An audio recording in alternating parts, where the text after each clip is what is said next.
about, bitch. I get it. I get it. I get it. I get it. I get it. Hold on. Hold on. We gonna start the whole thing over. We gonna start the whole thing over. Whole thing over. Ah! I thought I checked it. I thought I checked it. I thought everything was all right, man. I really did. I thought I checked to make sure that the mic was on, and it wasn't. So that whole, I was spitting. I'm telling you, I was up here spitting, man. Y'all just don't know. Y'all just don't know. I'm sorry. I'm sorry. It happens sometimes. The last time this happened, I said it would never happen again. See, when I have this little filter on here, I can't see the light on here that lets me know that I'm in record mode. So we good? We good? All right, we gonna run it back. We're gonna run it back. We're gonna start the whole thing over again. We're gonna start the whole thing. I swear I do the best job when I'm not being recorded. But it's okay. So are y'all ready? Today, I know y'all didn't think y'all was gonna see me, but y'all gonna see me today. And everything is gonna play out all right. It's gonna play out all right. So let's go. Yes. Yes. What?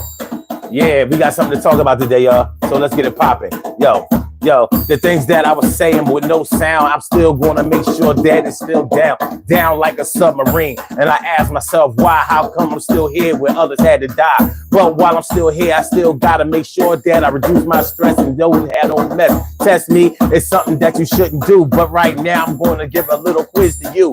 Why are you doing the stuff that you do? Are you really making money or you just poo-poo? When I'm talking about got a lot of shit and are you really trying to get away with it? Well, sometimes we get away. Sometimes we have to rearrange the type of shit that we say. I gotta watch my mouth and so do you. And then we all gotta do what we gotta do. But my crew, yeah, they solid. So I be doing this thing, it ain't invalid. Speaking of valid, yeah, I'm good. Yo, stamp my card, make sure to go hard. I go hard each and every day of my life. I got 2 kids, 3 kids, and a wife, and a car, and a house. I'm gonna make sure that I try to be proud for my spouse. Anything that's going on in my sphere, I'm gonna make sure that I take this shit right here. And I'm scared. No, I'm really prepared because I had to practice and I'm the actor. And I'm the actor. Yo, the main factor. We gonna mow that lawn just like a tractor. Keep everything cultivated. And yo, I'm here for you. Yo, we keep it cultivated because I know that you'll hate it. And I'm gonna do this because I'm just not tainted. Just give me a minute. Yo, ain't it the truth that you hear the proof that you gotta have this stress and deal with this mess? Because when you die, you ain't gotta worry about nothing unless you lied. You are free, but I'm still here and I gotta deal with this shit with you and me. So let's get it popping, y'all. Are y'all ready for the beat to start dropping, y'all? And I'm ready, and I'm still steady. Going to do this thing. Yo, Ann and Betty, and they was down with this. We ain't had no threesome, but I was like lonesome. All right, let's do it like this, y'all. It's the Urban Therapy with Sun Show. I am the host, Sun752. And today we are talking about you can't take it with you when you die. You can't take it with you when you die. So a lot of times people spend their money frivolously and they figure, what difference does it make? Because you can't take it with you when you pass. So that mentality that you can't take your money with you when you pass, is that a good way to think? And a lot of us might think that way. A lot of us may feel that way. Well, you can't take it with you when you go. So you might as well have as much fun as you possibly can with the money that you have while you're here. I don't really have a problem with that part. But when we start talking about spending every dime that you have and neglecting your responsibilities and never saving any money, and even if you make a really, really good salary, you make good dough, you hardly ever have any money because basically you have that mentality like, well, you can't take it with you, so you might as well just go ahead and buy that Gucci bag, buy the Louis bag, make sure you spend every last dime of your bag. Well, I never was taught to think like that, so I can't do that. Yo, drop the hat, yo, put the money in it, take a second to wreck it, yo, I'm going to win it. Yo, spin it, run it on back. Everything is going to be all right. Knowing how to act. I attack this thing as if I was a lion. I ain't doing this thing. You out there spying, trying to pocket watch, trying to see what I got in mind. Yo, let the star shine. Let the God rule. All right, hold on. We came to the end. We good. We good. We good. We good. We good. We good. We good. Everything. Everything is good. Let me put this back. I don't need this part. I don't need this. Wait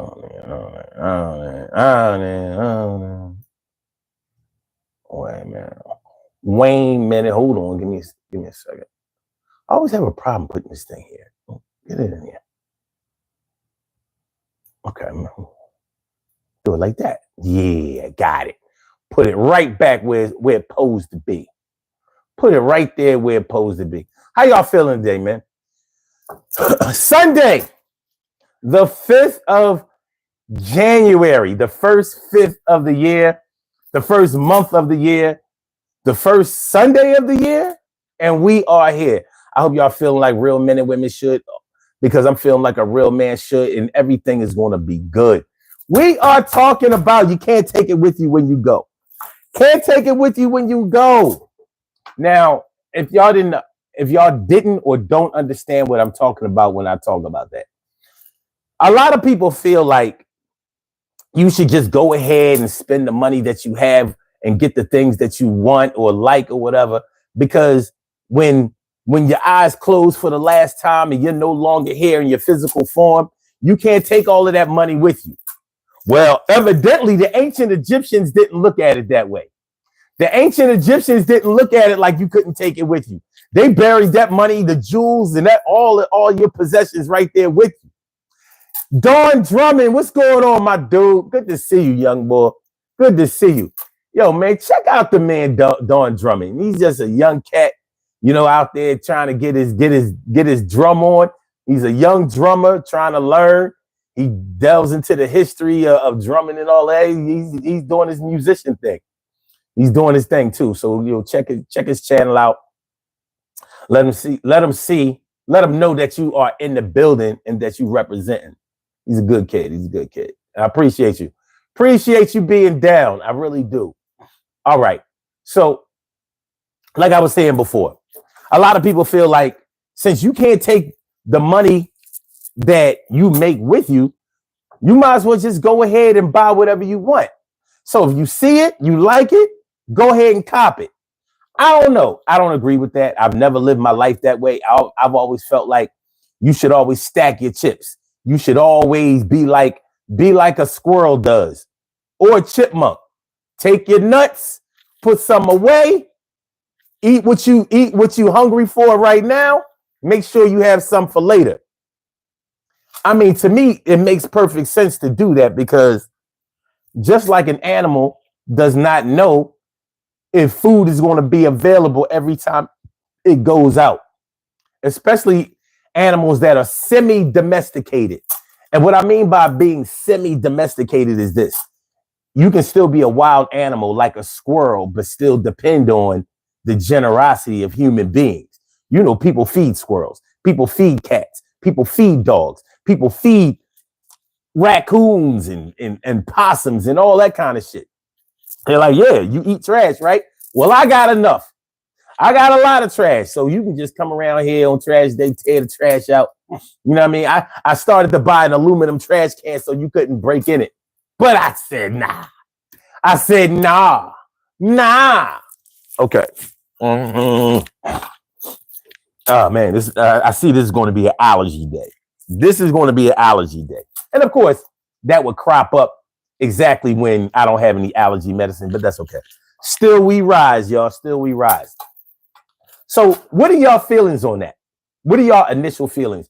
What up, T. Carey Wright? Morning, noon, and night. It's always great to have my peoples going directly into your site. And Queen Monica came out of the shadows to say no sound. Like, Queen Monica be in the background like, that's good. Okay. Oh, he messing up. I gotta go ahead and let him know. I ain't messing up. It's all good. Love is love. Dawn Drummond is in the house. Omar Thompson was good. He says, I still don't know some De La Soul or Tribe Called Quest, then that means you didn't look it up. I thought you had an assignment. But that's all right. That's okay. Gary said, always answer your mind when they call, sir.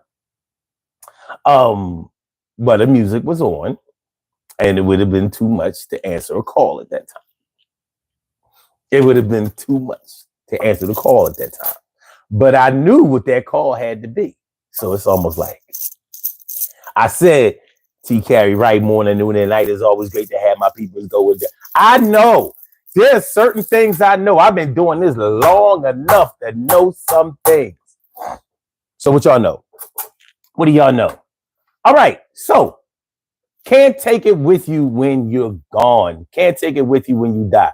What are y'all initial thoughts about that? What do you feel about that? Is it true? Because, you know, for in your mind, some of it may be true. Some of it may not be. You may not look at it that way.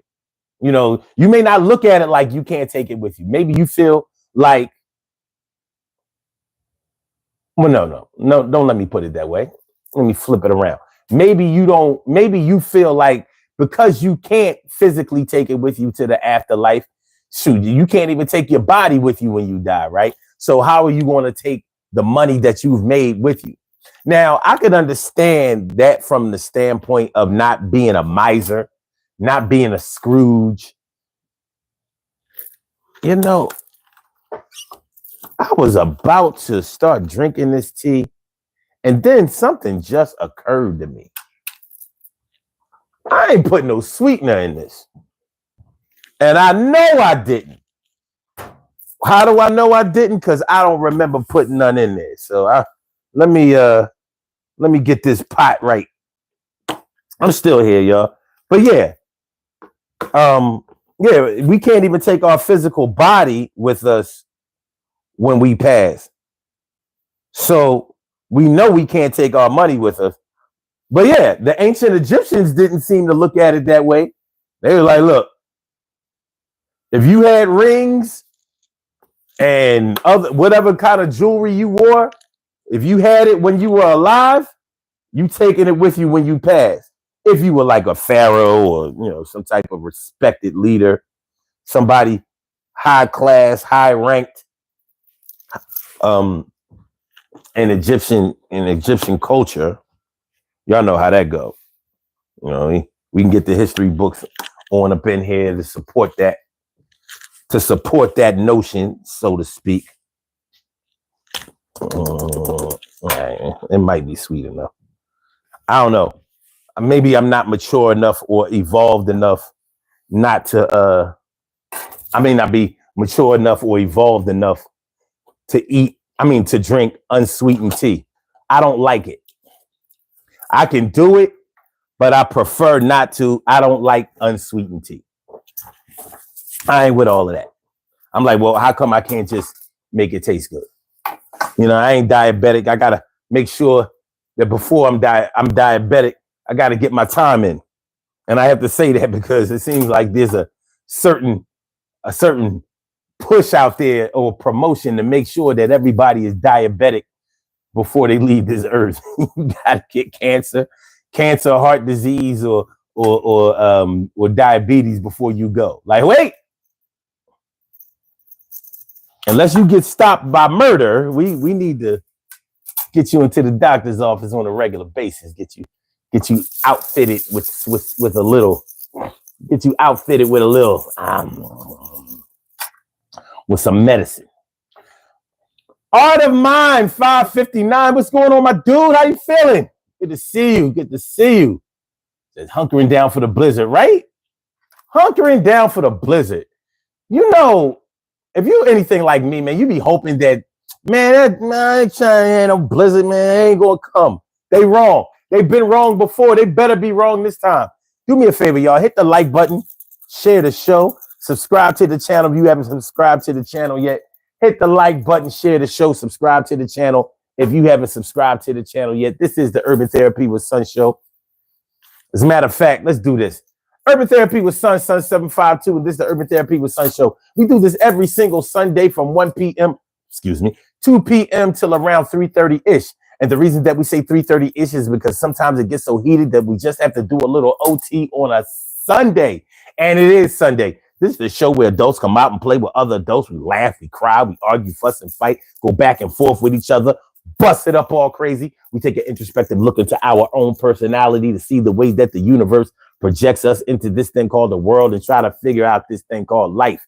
I am your host, Sun 752, aka Omar with the. And if you can't say Omar with the, well, then you just say Omar with the R. This is the Urban Therapy with Sun show. I'm feeling like a real man should. I hope y'all feeling like real men and women should also. Today, on the Urban Therapy with Sun show, we're saying you can't take it with you when you die. Can't take it with you. So we're talking about money. The money that you make, you can't take it with you when you die. Does it matter to you?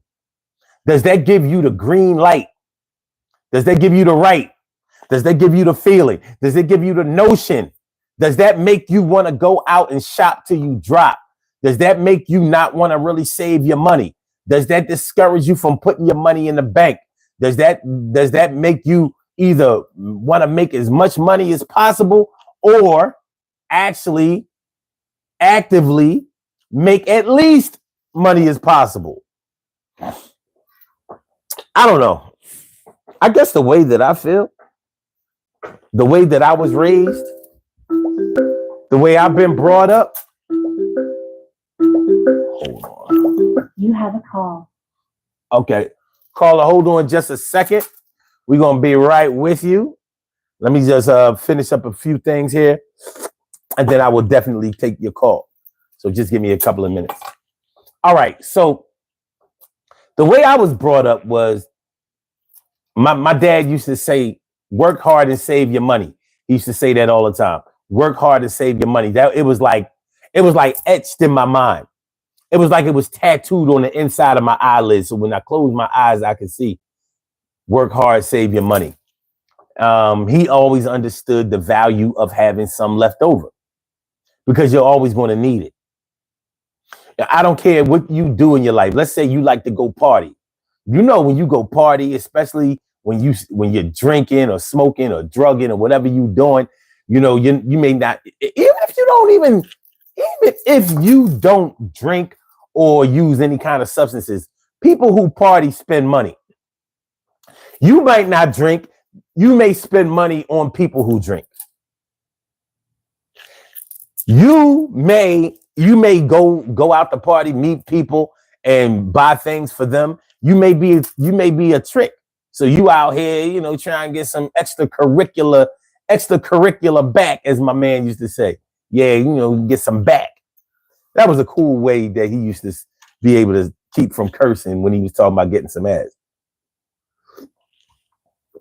But he always, you know, like, yeah. So if you out there tricking, you know, it's going to cost you some money. It's going to cost you some money. So after you get finished partying, after the lights ain't bright no more, after, you know, everybody is looking regular, hair is sweated out, people are looking like they really look and all of that. When you go to that ATM, you can get a hell of a shock on a Saturday night. You might have just got paid on that Thursday or Friday, and on that Sunday, you might be like, it looked like it's going to be grilled cheese sandwiches for 2 weeks. How many of y'all have done that? How many of y'all have been in the hole, in the financial hole, and just got paid? You just got paid on Thursday or Friday, and it ain't looking good until for another 2 weeks, where you're promising yourself that you won't mess up that money. When I get paid, you know, coming up, first of all, I'm gonna pay back the money I borrowed, and then I'm gonna pay the bills that I missed. You know how it is when you done fucked up some money. Well, The money that you fuck up ain't as bad as when you didn't have none from the beginning. If you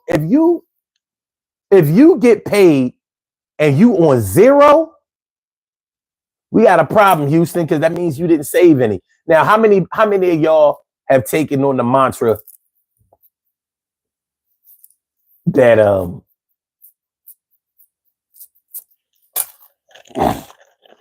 you live check to check and you good with it?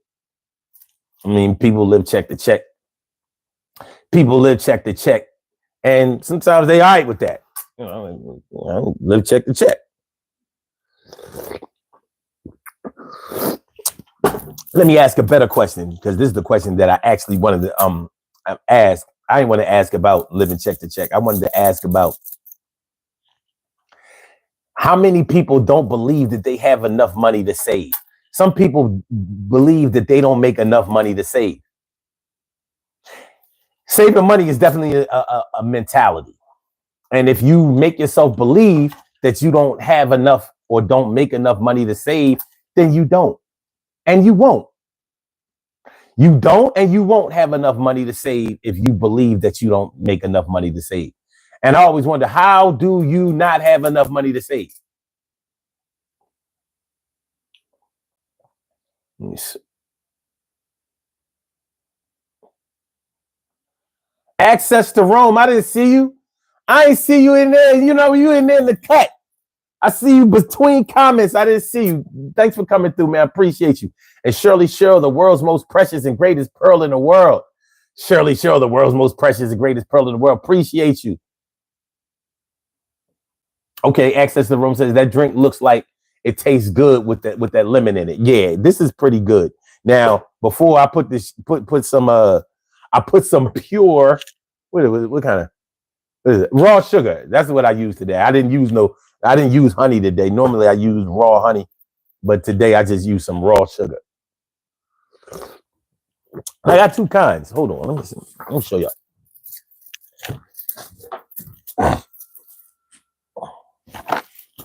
So I had this kind, the Florida Crystals raw cane sugar.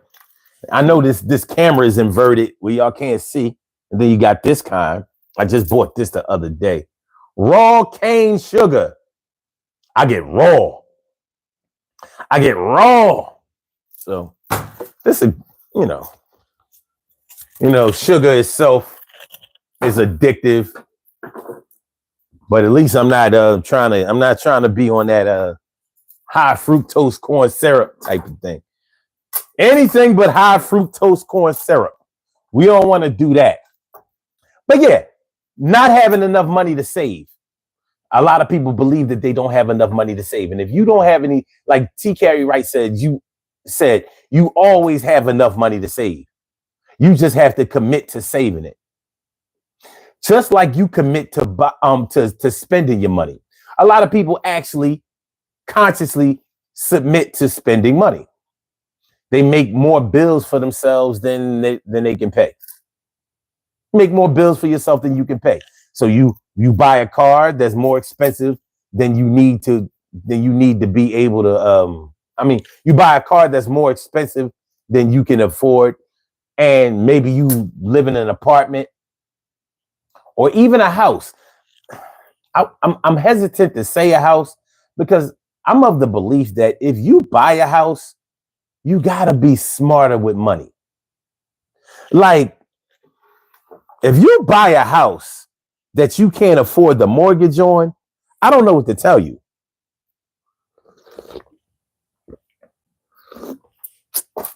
I don't know what to tell you. Because a house is literally money for you. That is literally a pot of gold for you. That is an access. It is an asset that is undeniable around the world. Owning your home is favorable in every country. There are no countries where owning a home is a bad thing. TK Wright says, even if it's $1 a day, yep. $1 a day. You might be a cigarette smoker. That $1 a day will afford you some smokes at the end of the month. Start all over. Get another pack of smokes. And Access to Rome says saving money is a lifestyle and a mindset. Exactly. Matter of fact.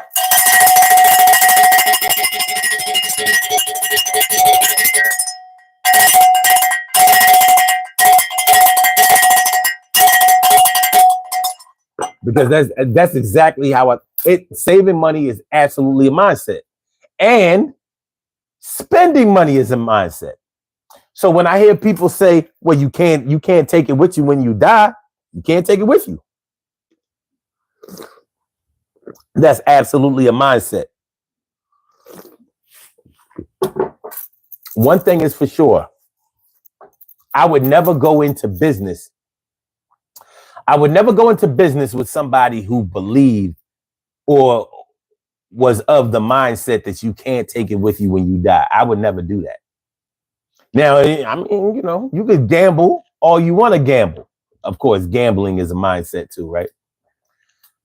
But if somebody believes that they can't take it with you or with them when they die, that lets me know that they don't understand assets.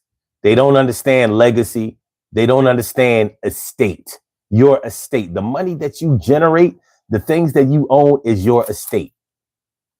And some people look at your estate like you got to have a lot of money to call your belongings and of your estate. All right, Eagles, doing your thing, 10-0 with y'all backups in there. What did he do? We got a hell of a run there. Okay. Was that a kickoff or a punt? I don't know. They're good. All right. So yeah. So yeah, they don't understand that your estate is whatever you have left over when you're not here. That's your estate. So I don't understand not wanting to leave that to your family. Now, if you don't have children, you don't have a family or anybody, the state does give you back your money. I mean, the state does take your money. If there's nobody to claim the money that you leave behind in the result of your passing, the state just goes ahead and be like, well, we'll hold on to it till somebody comes and claims it. We ain't gonna spend it, but we're gonna invest it.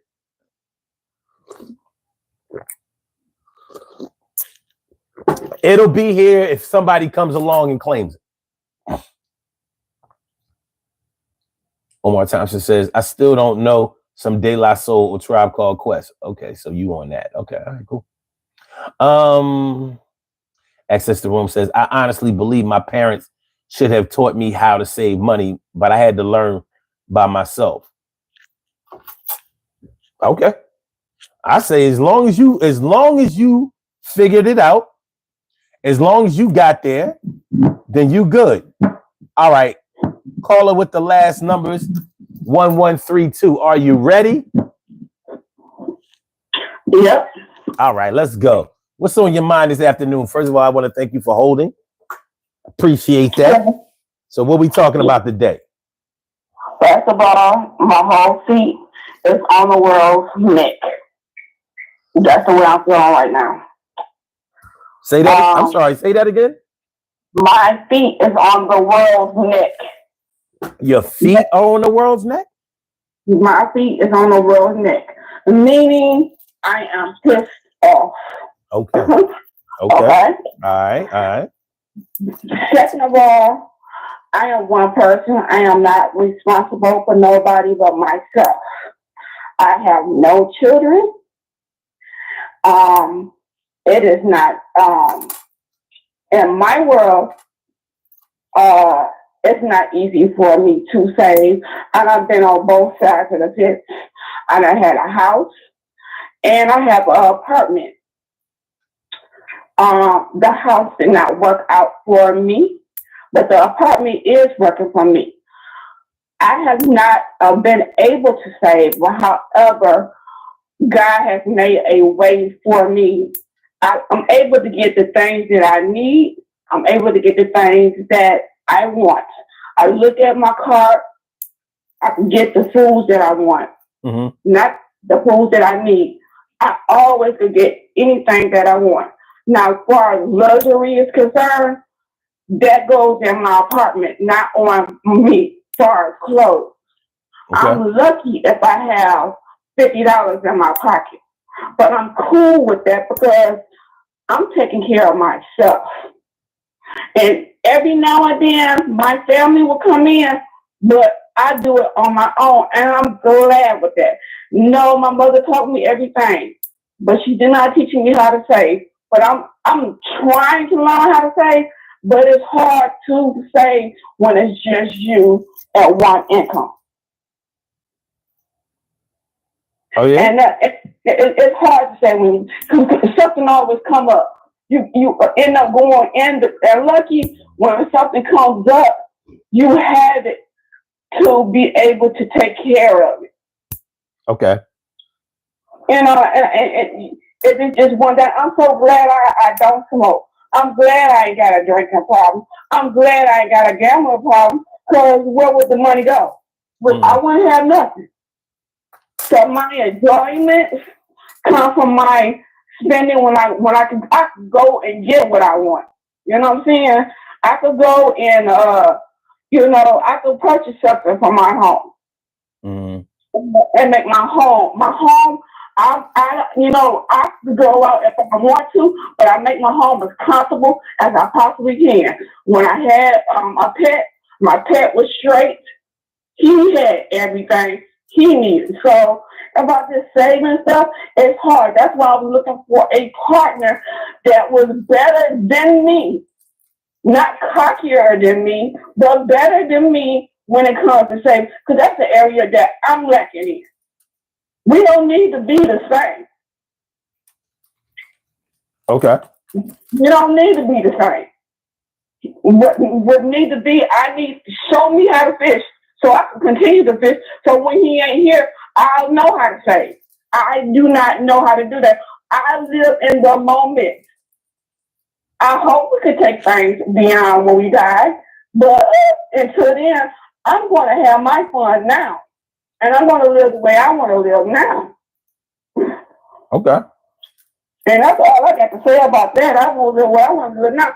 And, people hate on me because I'm living the way I want to live now. I'm not bothering nobody. And, occasionally, sometimes I do drink, but I'm glad I'm not, where I have to depend on it, where my money goes. I don't want to be wasteful where my money going that way. All right, let me ask you something. Go ahead. You said that you had your foot on the world's neck when you first came on, right? Yep. So that was saying that you was angry, right? Yep. All right. And then you said that that sometimes things come up, when you trying to save your money or whatever, right? Right? Correct. Okay. Yeah, when you try, things come up. Yeah. And then you have to go, where you go get the money from? Okay. And going to family, be one. I know I don't want to go to family. If you don't want to go to welfare, you definitely don't want to go to family where all your business be talked about. You would think they will have your back, but they talking behind your back or whatnot. And yes, they do. They do help you, but you don't want to go to family unless it's really, really necessary. I know I don't. Okay. All right. So I had some other questions to ask. So, all right. If you're saying, and you said that sometimes you have a drink sometimes, right? Huh? You said sometimes you have a drink or two, right? Yeah. All right. Have you been drinking today? No, I ain't been drinking today. This pure me. I'm pure pissed off because I sacrifice a lot for family and friends, and I feel that sometimes people are ungrateful for stuff that I do from my heart. And right now, I'm angry and I'm hurt. All right. Well, let me ask you this, because you said that it's hard for you to save. especially when you only have one income, right? Yeah. Well, if it's hard for you to save, if you're not able to save, how are you able to help people who need help from you when it's time for them to have an emergency or something? If I don't even know how when I'm in prayer, I don't know how I do it. I just do what I'm told. I know when I help people, I know it is given back to me 10 times more than when I help people. And I already have it in my mind what I'm going to spend. I know how to budget, and I got that gift. I have it in my mind what I'm going to do. I'm Mhm. not selfish with my money at all. But like I said, if something come down, I don't save for a rainy day. If something come down, I know that it'll get done. It'll get fixed. She ain't gonna leave me hanging. Okay. And That's sometimes family will help me, and sometimes I will get it on my own. Because sometimes I don't even like family to know my business. okay. Cool. All right. So what I'm trying to ask you is this. If if sometimes the Lord makes a way, right? So when you need something, or if an emergency comes up, somehow you're able to maintain, you're able to take care of things, right? Yeah, Do you think that he would come through if you saved a bunch of money and refuse to spend it on anything else?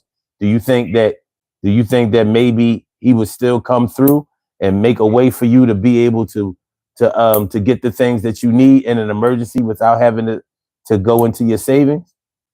I don't know. Guess what? I got piggy banks all around, fancy piggy banks. I I spend, I spend, and I don't know how to save. I live in a moment. I don't like doing that, but I do it. I live in a moment, and it ain't like I wear like fancy clothes. And I do my own hair. I used to get my hair did. I do my own hair. I used to get my hair and my nails did. I do that stuff myself now. I do all that stuff myself now. I used to do all that stuff and buy, so my money ain't going on that. I don't know. I take care of I like a nice, my apartment is really nice. But for our savings, I don't know how to do that, So, like I said, I'm in my world, but I'm actually, I'm not, what I'm angry at and disappointed at is that, people just think that you have it like this and have it like that. They don't care to ask you any question. Well, Stacey, how you doing? Didn't mean to say my name, but they probably know my phone number. But anyway, um, they don't care to see how I'm doing mentally. Karen, it's hard without my mama being here. I don't. She was my backbone. If I was broke, I was able to go to her. You know, but I work in God's principles, and God's principle is right. When you give, it should be given back, and it does. Mm-hmm. It's just hard for me to say. When I look at people, it looks foreign to me when they say and I'm looking at people on TV, how they have all this money. But some people got all that money in a bad way. I don't want all that money in a bad way. Mm-hmm. But I know there's some people that have jobs. My family have jobs. They can go on trips because they work hard as hell. You know, everybody ain't in the streets and everything. And me and my cousin was talking about this the other day, about my sickness because, I used to work. I used to have that job until my sickness took over me. And that's something that I cannot help. Okay. I can't help that. At least I'm not, I'm sure I've been responsible, but sometimes I'm not responsible all the time. I'm not the type of person that I mess up all my money, but my bills want every something cut off. I'm not like that. Okay. And owning a house is so hard. I loved that little house that I had, but everything just came in on me. We had to spend the equity on getting things fixed, but then it came up to more than things breaking in on you. It's just too much. So owning a house, I look at people saying a house is the best way to go. I said to myself, well, not for me. Here's the thing. here's the thing. Whether you rent or whether you buy a house, you have to be mentally prepared for whatever's going to happen. So if you think that you only have to be financially prepared to do something, then you're going to fail more times than likely, because because when you mentally prepare yourself for something, you take into account the things that might happen, the things that could possibly happen, and the things that are more are more likely to happen. So you already have covered your bases. Like, so if the roof caves in, what would I do? Or if the basement floods, what would I do? Or if the doors blow off, what would I do? Or if the heat costs too much, or the lights are too expensive, or the water won't run, or the pipes burst. You have to ask yourself these types of things when you are owning a house. The same way as you have to ask yourself when you're renting an apartment. All right, should I sign a month-to-month lease, or should I sign a year lease?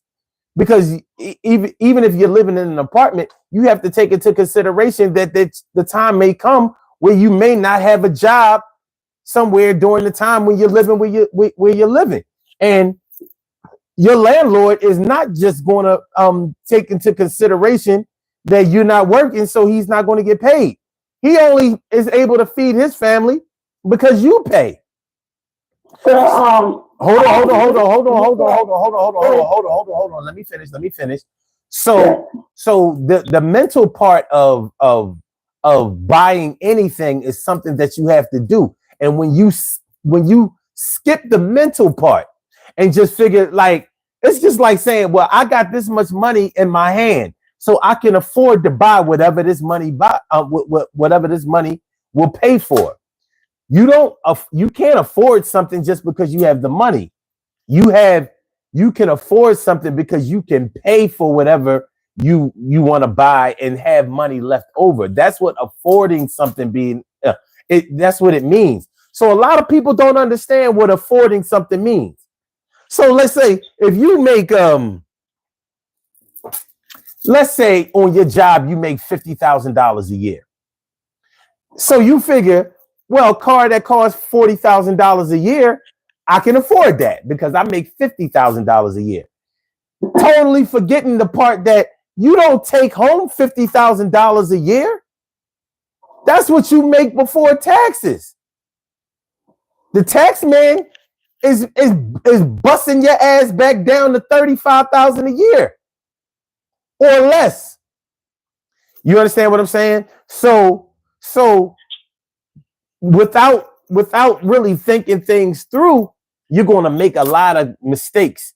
You're going to enter a lot of pitfalls. You're going to run into the quicksand of financial problems.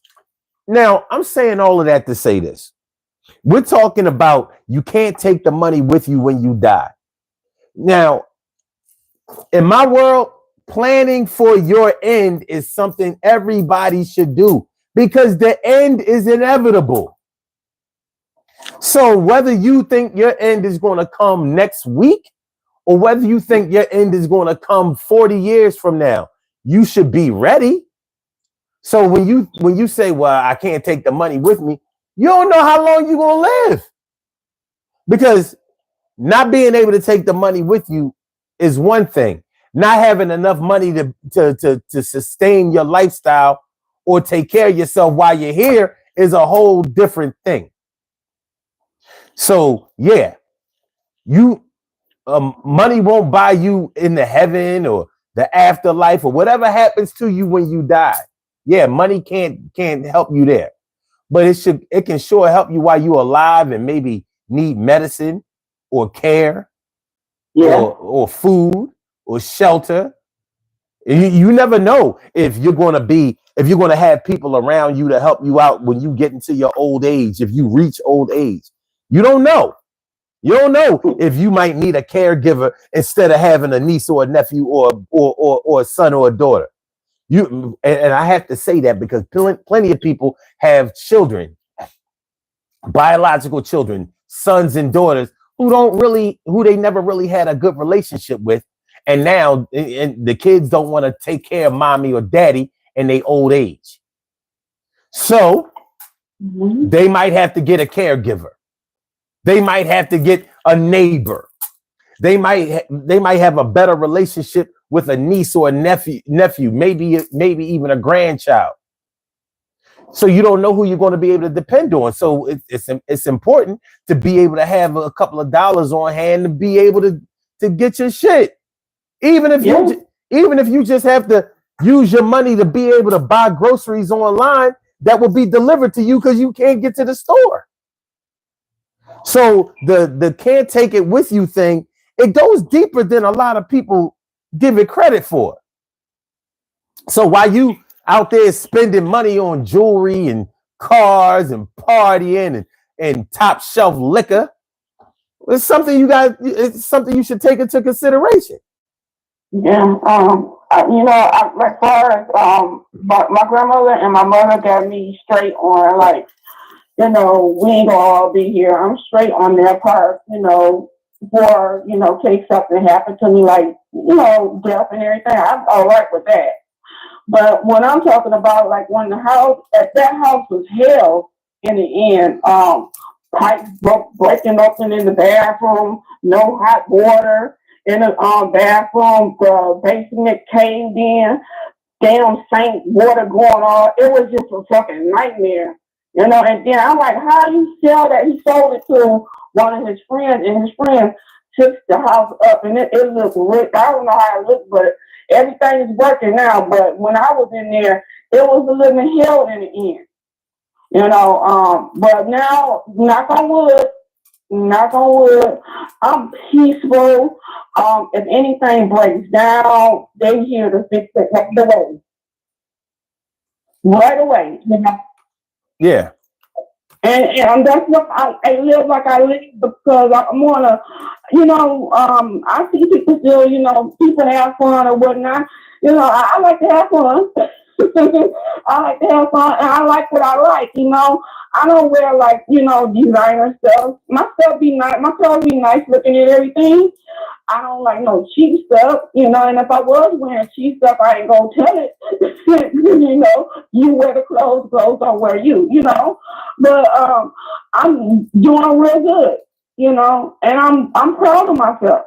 Mm-hmm. I'm proud of myself. It's just that, but don't nobody care to come, ask me, how you doing? I guess you checking with my mind, you know what I'm saying? Checking how I'm feeling. I had a nice Christmas and everything, I was, I'm just pissed off for just some shit happened and something didn't happen, and I'm mad at just, like I said, I'm in my world and they just don't understand. But God will uncover and will reveal. I'm not suffering, and I'm not suffering in that way. I have gave up a lot for different family members. I have gave up some stuff for friends. And I'm tired, and I'm angry at everybody. I shouldn't be, but I am. Mm-hmm. I am. I'm mad. And I'm mad also. I'm not mad at myself. It's because eventually, like the other person said in the chat, I'm going to learn how to save on my own. I'm never going to stop, because every time you turn around, I'm always putting some of my savings, even if it's just a little bit. Eventually, I'll get it. Mm-hmm. I will get it. With a partner or without a partner, I will get it. I hear you. But I don't spend my stuff on. I'm not irresponsible spending my stuff on, just irresponsible things. And if I mess up, I don't mess up more than, I give myself 3 chances. I normally don't mess up and make the same mistake twice. I can dig it. That's all I was calling in, just to get some stuff off my chest, because to me, it's hard to say. When you study, you be more stuff, you be more, and to the point. And in my case, I hope nobody don't get mad at me. In my case, I'm glad I don't have nobody like people kids, because I'm like, I don't know how people do it. I can't get what I want to get. How can I afford to take care of somebody else? But I was doing it when I had my pet, because then all my money was going on my pet. Mm-hmm. So I don't know how God works, but he's working. I can't say he ain't real. He's working. And I did want to say my name because I'm pissed off. I'm pissed off. I did not want to say my name. Don't worry about it. We all knew who you was. We all know. We know how to do it. Yeah, it's hard to say. Now my grandmother had that like a champ. She knew how. She knew how to say. Oh yeah. Well, I wish she would have passed that down to me. Well, how do you figure she didn't? If she knew how to save, then it ain't like you didn't watch what she was saving on. I mean, you maybe could it be possible that you just didn't copy her? I'm a late bloomer, so maybe I do better. Everything for me is always late. Late. I'm a late bloomer in everything. So maybe, I don't know. I'm going to pray about it more, but I get so frustrated. I got all these little fancy banks and stuff. I can't even say the change. That don't make no sense. It ain't like I'm a dog smoker. I don't smoke cigarettes. So you go and check, go on and study your bank and get money for cigarettes or something because you don't ran out of money. I don't do that. Yeah, but saving money, you got to understand. When we say that saving money is a mind state, it is. You have just like you would commit to not cheating in a relationship, just like you would commit to going to school every day, just like you would commit to paying your rent on time. It's the same. That's the same way you have to look at the money that you make and the money that you save. You have to once you start getting into the habit of saving money, it becomes harder to not save it because you got to put it away and forget about it. A lot of people save money and they want to go look at the money that they saving all the time because they really only saving up for something. Sometimes you got to save up for nothing. You got to get into the mind state where you're saving up just to have the money. And that's what you should be saving up for. Or saving your money to make more money doing something with your money. That's more like what you should be saving for. Like when I don't save money, I don't feel right. When I get paid, and let's say something happens, an emergency comes up, and I can't save as much money as I'm used to saving on my check. I start feeling some kind of way. I start getting a little pissed off. Like, man, come on, man. You know what I'm saying? Because that money is supposed to go to somewhere. It's supposed to go to that sock, that mattress, that hole in the backyard I dig with the Campbell's chunky soup can. It's supposed to go there. So I look at it like that Campbell's soup can is waiting for the money. When I was really younger, I was able to say so good. I don't know what happened as I grew up and got in my older years. I would have Coca-Cola bottles, bank bottles. I used to save a real good. I would have those pig banks where you have to break into it, to get the money. And I would save so well. I don't know what happened. And my grandmother named all her children. She named all her children. She said my money go through my pocket like I got bum pockets in my pocket, and my money go right through there. I'm like, oh man. Yeah. So I'm like, I don't want to receive, but she know how her kids is. She know how her kids is. So, because she gave every one of us names, and that was my name, because she's like, you can't say nothing. and she be one of them. My girl used to cuss, and she'll tell us about herself, and she'll give us our names and stuff. I'm gonna get it together before God's gonna work on me. I'm gonna get it together, but I live life good.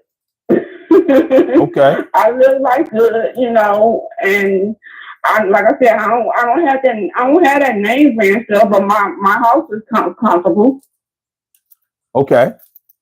That's all I can say. I live in a comfortable house. Thank God we don't have no slam landlords around here. Some break down, they come and fix it right away. I caused so much hell in the hood I'm glad I'm like I am because I caught it in the end. Okay. I'm gonna let you go on and talk, and so I can listen. I just, everybody. When people look at people's blessings and what they get, you better believe there's a story behind to what they done been through and what they going through. Yeah, listen, we all have a story to tell, but sometimes we forget that we have the power to write our own story. We literally have the power to write our own story. Sometimes we spend too much time on reaction instead of being proactive. But we pick our battles because when we go on one-on-one with somebody who we don't consider to be qualified to tell us what to do or to instruct us, we sure let them know what we have the power to do then, don't we? But then we want to be bitching when the things that affect us and everybody else comes into play. Oh, the government won't let us do this. Government shit. I don't see none of us donating money to the government. When we get paid, we know how to put our money away. We know how to hide it. We learn about the tax code as much as even if we don't understand taxes beyond just working under the table, so we don't have to pay. Even if we only understand taxes to that degree, we understand it and we make sure that we navigate it. So we can do it in those situations. We can do it in other situations too. You know what? I told my cousin. I told him the other day. I said, me and money. I want to have a better relationship with money. I want me and money don't get along. He don't do me right. Money don't do me right. It's just like a boyfriend and girlfriend. He don't do me right. So I got to get it together. I hear you. Well, listen, thanks for calling in so much. I appreciate you. Okay, then. Have a good one. I'm going to continue to listen. You too. And thank you. Bye-bye. All right.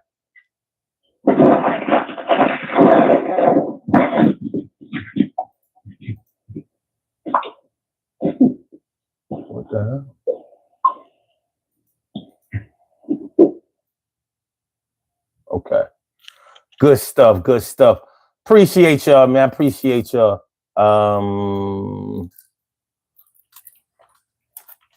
right. So I wanted to address something that my man Access to Rome was saying about his people that the old head that he knew that bought his burial plot, early in his life to make sure that he took care of his funeral arrangements before he passed. I wanted to ask Access to Rome and the rest of y'all about y'all feelings on that. Hold on. Shout out to that Mama Latina and Grown Woman Don't Try Me. What's good? And also Emily Dunlap in the house. I said it, Emily, good to see you. Jeff Guapo, Sober Phoenix, what's good? Yeah, Access to Rome. I wanted to ask you this, and I know you got to go, so I'm going to try to make it as brief as possible. When it comes to burial plots and things like that, you know how expensive funeral arrangements can be.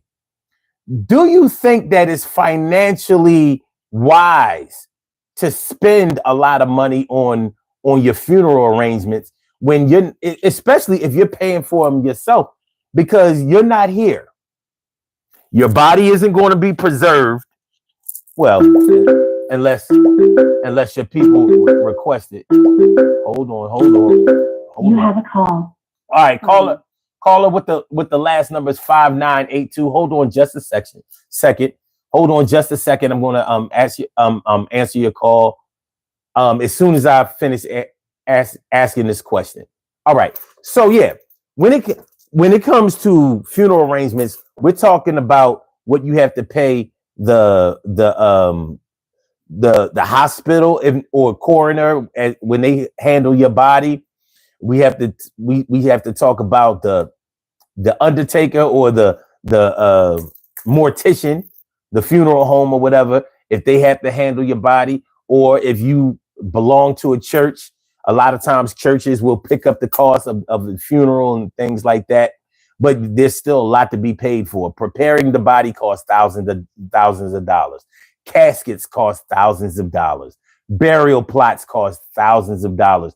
Now, if you don't have, and even if you do have, if you don't have a bunch of family where you will buy a burial plot, or even if you do have family members where you could buy a burial plot, do you think that that's wise? I mean, because we're talking about the dead. At the end of the day, we're talking about people who are no longer here and can no longer make decisions about even their own body here on earth. When the dead pass on, when our loved ones pass on, it's left up to us to decide what happens with their remains.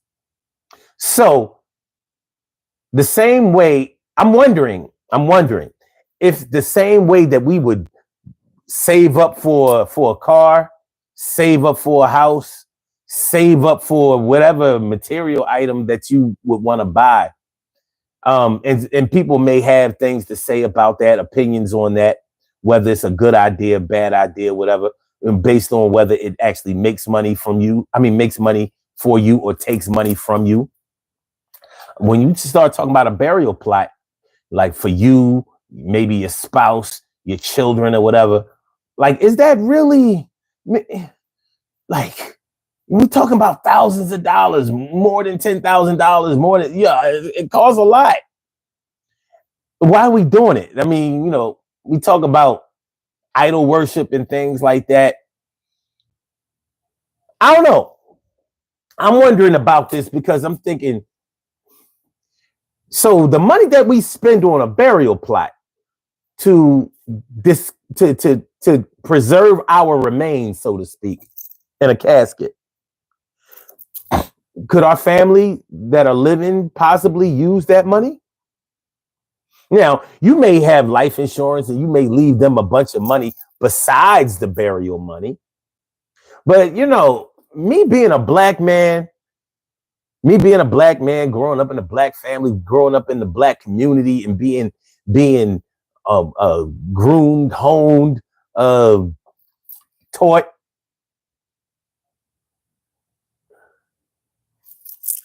by black people, it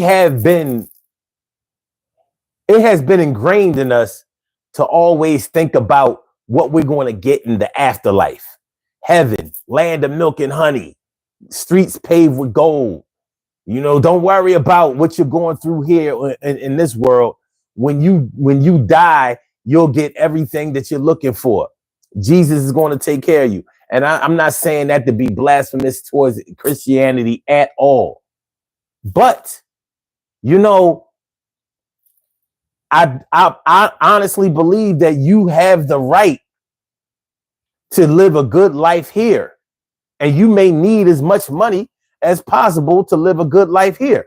And that's whether the money that I'm talking about for you is in the high thousands, mid thousands, millions, or billions.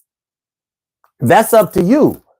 But I'm like, so in your passing, the mortician is going to be doing real good. Whoever owns, I'm not sure who owns cemeteries, but they're going to be doing real good. Headstones and shit. They're going to be doing real good. All for you. And we've talked about giving you a proper send-off. Yeah, we got to make sure my mom got a proper send-off. It's going to be a party. It's going to be a movie. And I'm be thinking, like, it is a party. And we should have a party because we still here. And y'all know I went to a funeral yesterday. And it got me to thinking, like, funerals cost a lot of money, man. Even cremating the body is $1,500 minimum. Cremating the body, 1,500 to burn you? Come on, man. Come on. Now, so that's what I wanted to ask you about access to Rome. I really wanted to know what your feelings were on that. I'm about to take the caller. Sober Phoenix says, cremate me. I get it. I get it. Oh, access to Rome. You called it? Okay. Well, let's get to it. Let's get to it. Hello? Yes. How are you, my dude?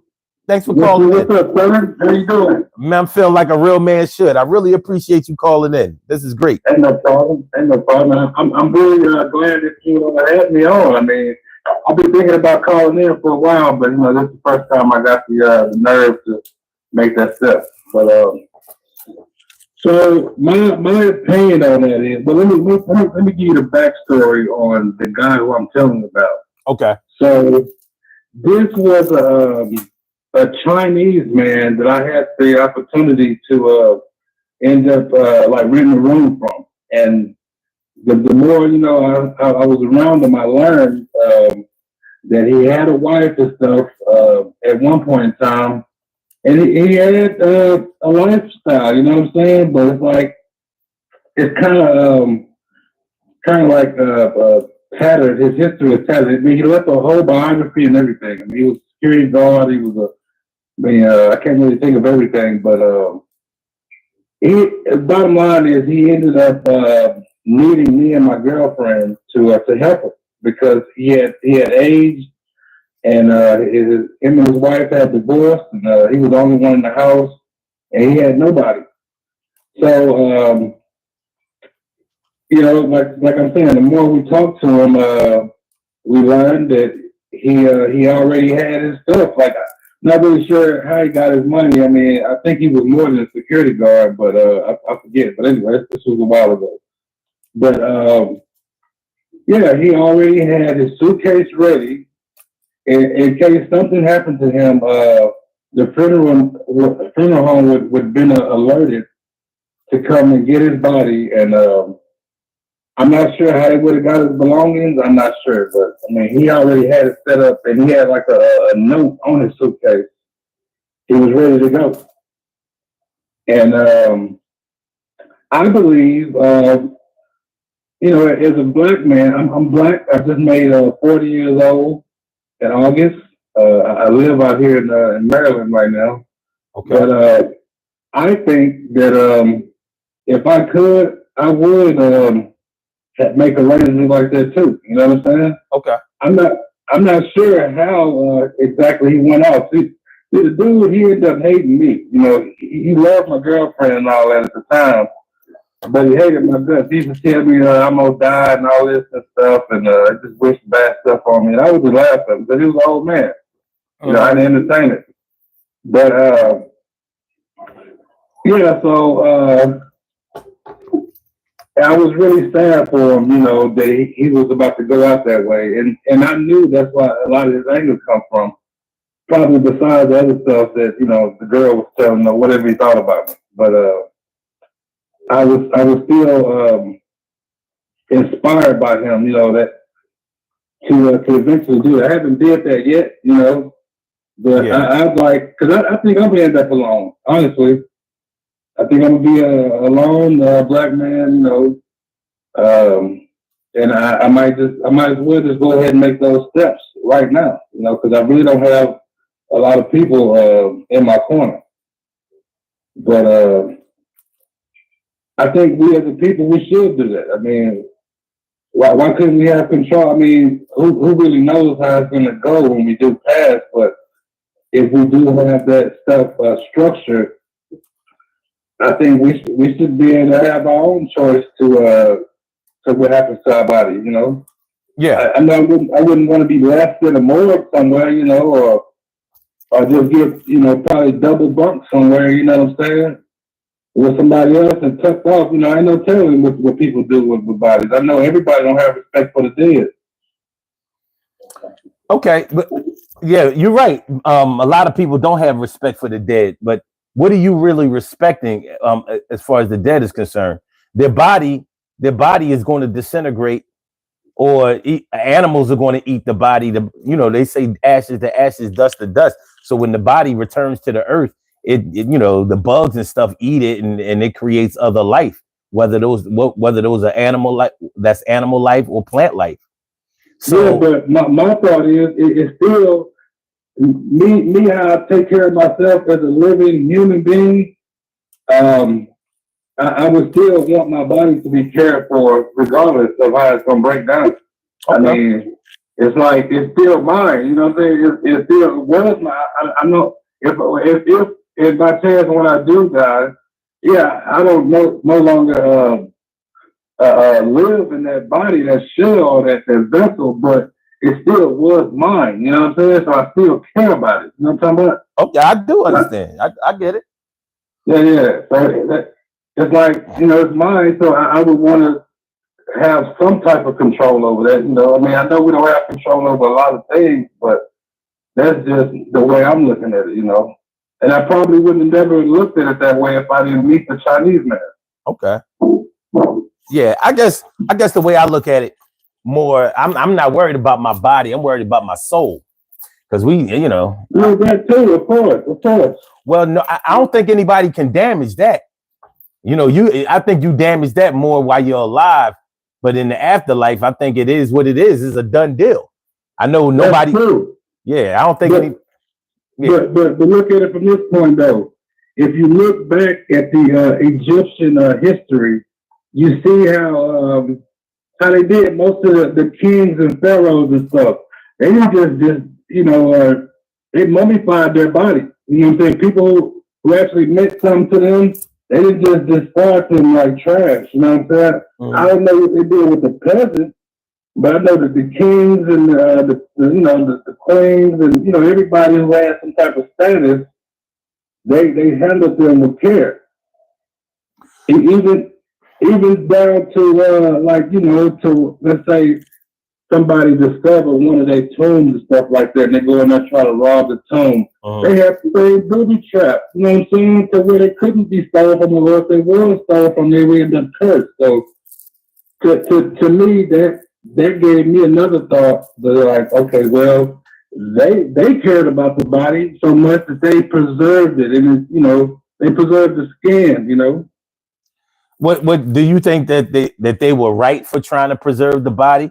Because a lot of people look at that as idol worship. It's only up to the person who has that view. Everybody's view is different. It's one thing to idol. It could lead to that, but it's just like, what's the difference between walking up to a grave site and paying your respect to a loved one that you buried? I don't think. Would that be the same as idol worshiping? I think so. I do think so. Well, because I would look at it that way. I think I'm just paying my respect. Okay. All right. But let me just say this. Let me just say this. And I don't mean to cut you off. I'm definitely going to let you continue. I just want to say this. It always raises my antennas when I hear somebody refer to a grave site as somebody's final resting place. Because I'm like, so wait a minute, you died 2 weeks ago, maybe a month ago. We held you wherever you were for that amount of time. So all of a sudden, after we pump this what do they call it? What's that stuff that they preserve the body with? Embalming fluid. Yeah, we pump this embalming fluid in you, put a bunch of makeup and maybe a wig on you, straighten out your skin, make you a suit that breaks away, and put you in a box that makes it look like you're sleeping. And then we do this whole ceremony, and then we put you in the ground inside of a pretty box and cover you and put you 6 feet under, and then we call that your final resting place. And it don't make sense. I agree. No. Now wait a minute. I'm not going to say that it doesn't make sense, because that, to me, that's offensive. And I don't want to offend anybody like that, because your beliefs are what your beliefs are. You understand what I mean? But just from a logical standpoint, I'm uncomfortable with calling that your final resting place. I may have been there when you closed your eyes for the last time, whether it was in the house, whether it was in a hospital, whether it was wherever it was. I may have been there and witnessed it. So that doesn't, wherever you pass doesn't become your final resting place, even though that's where you rested for good. That's where you no longer were alive, had any vital signs or whatever. So your soul went wherever it went. I can't say whether there's a heaven or a hell or a universe. I can't say. But what I will say is that as far as Earth is concerned, as far as our world as we know it is concerned, you stop being a part of that whenever you closed your eyes for the last time. But we want to call your burial site your final resting place. So where's the final resting place for people who get cremated? That's a good question. I never looked at it that far in that way, Or where bodies are never recovered. You know how some people have been murdered or gotten accidents. Like let's say you drowned at sea and they were never able to recover the body. Where's your final resting place? Is it in the ocean, or are we talking about your final resting place being a physical thing, or are we talking about it being a spiritual thing? Now, I don't have any problem with talking to the dead or calling on or summoning the spirits or connecting with a person that you were once with that means something to you. I don't have any problem with that. I have a small problem with having to go to a grave site to do it. Because we say that if you believe in God, we say that God is right here. You can't escape him. You can't go in a closet and get away from him. You can't dig a hole and go underground and get away from him. You can't go out in the water and get away from him. You can't put on a hat and disguise yourself away from him. But we want to say that his children or his creation can't be with us unless we go to a place that we as human beings decided that they would be in order to talk to them. I just don't know, And I want to apologize to anybody that I might have offended with that point of view. But it's just hard for me to, like, my dad passed 3 years ago. I'm not over it, but I call on him when I need him. Right. And he was cremated. He don't have no final resting place. By that type of criteria. He doesn't have a grave site. Right. So wherever I need him, I gotta call on him. So if I call on him right when I'm sitting in this chair right now, that's where I gotta go get him. If I'm out there in the world or wherever I am, he's there. So if he had a burial plot or something like that, if he had a grave site, I'm not sure if I would have to go there or if I would agree that I have to go there to talk to him. Now, I don't want to discount the spiritual part that people may feel with going to a grave site. I don't want to discount that because that may be it. Maybe they feel like, well, it's not about that being their physical resting place, but for me, spiritually, that's where I can go to be with them, because in my mind, that's where I can be with them. And it makes me feel good. Right. I ain't got no problem with that. I just don't know if the mortician should get all my money. I got a problem with that. Right, yeah, because they be getting over, man. Man, what? They charge $25,000 to $100,000 for a casket.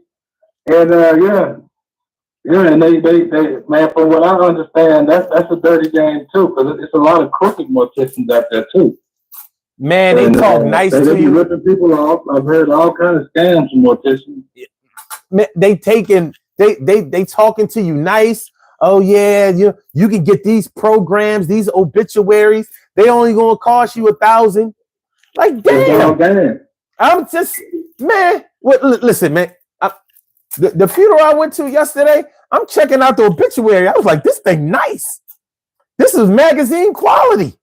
You know what I mean? I'm like, hey, listen, whatever makes the family feel good, I get it. But just like the preacher was saying yesterday, they have gone to be with their Lord. They ain't got no more bills. They ain't got no more stress. They ain't got no more jealousy. They ain't got no more anger. They ain't got no more hate. They ain't got no more of that stuff that we got to deal with. We still got to deal with it and a bill. Right.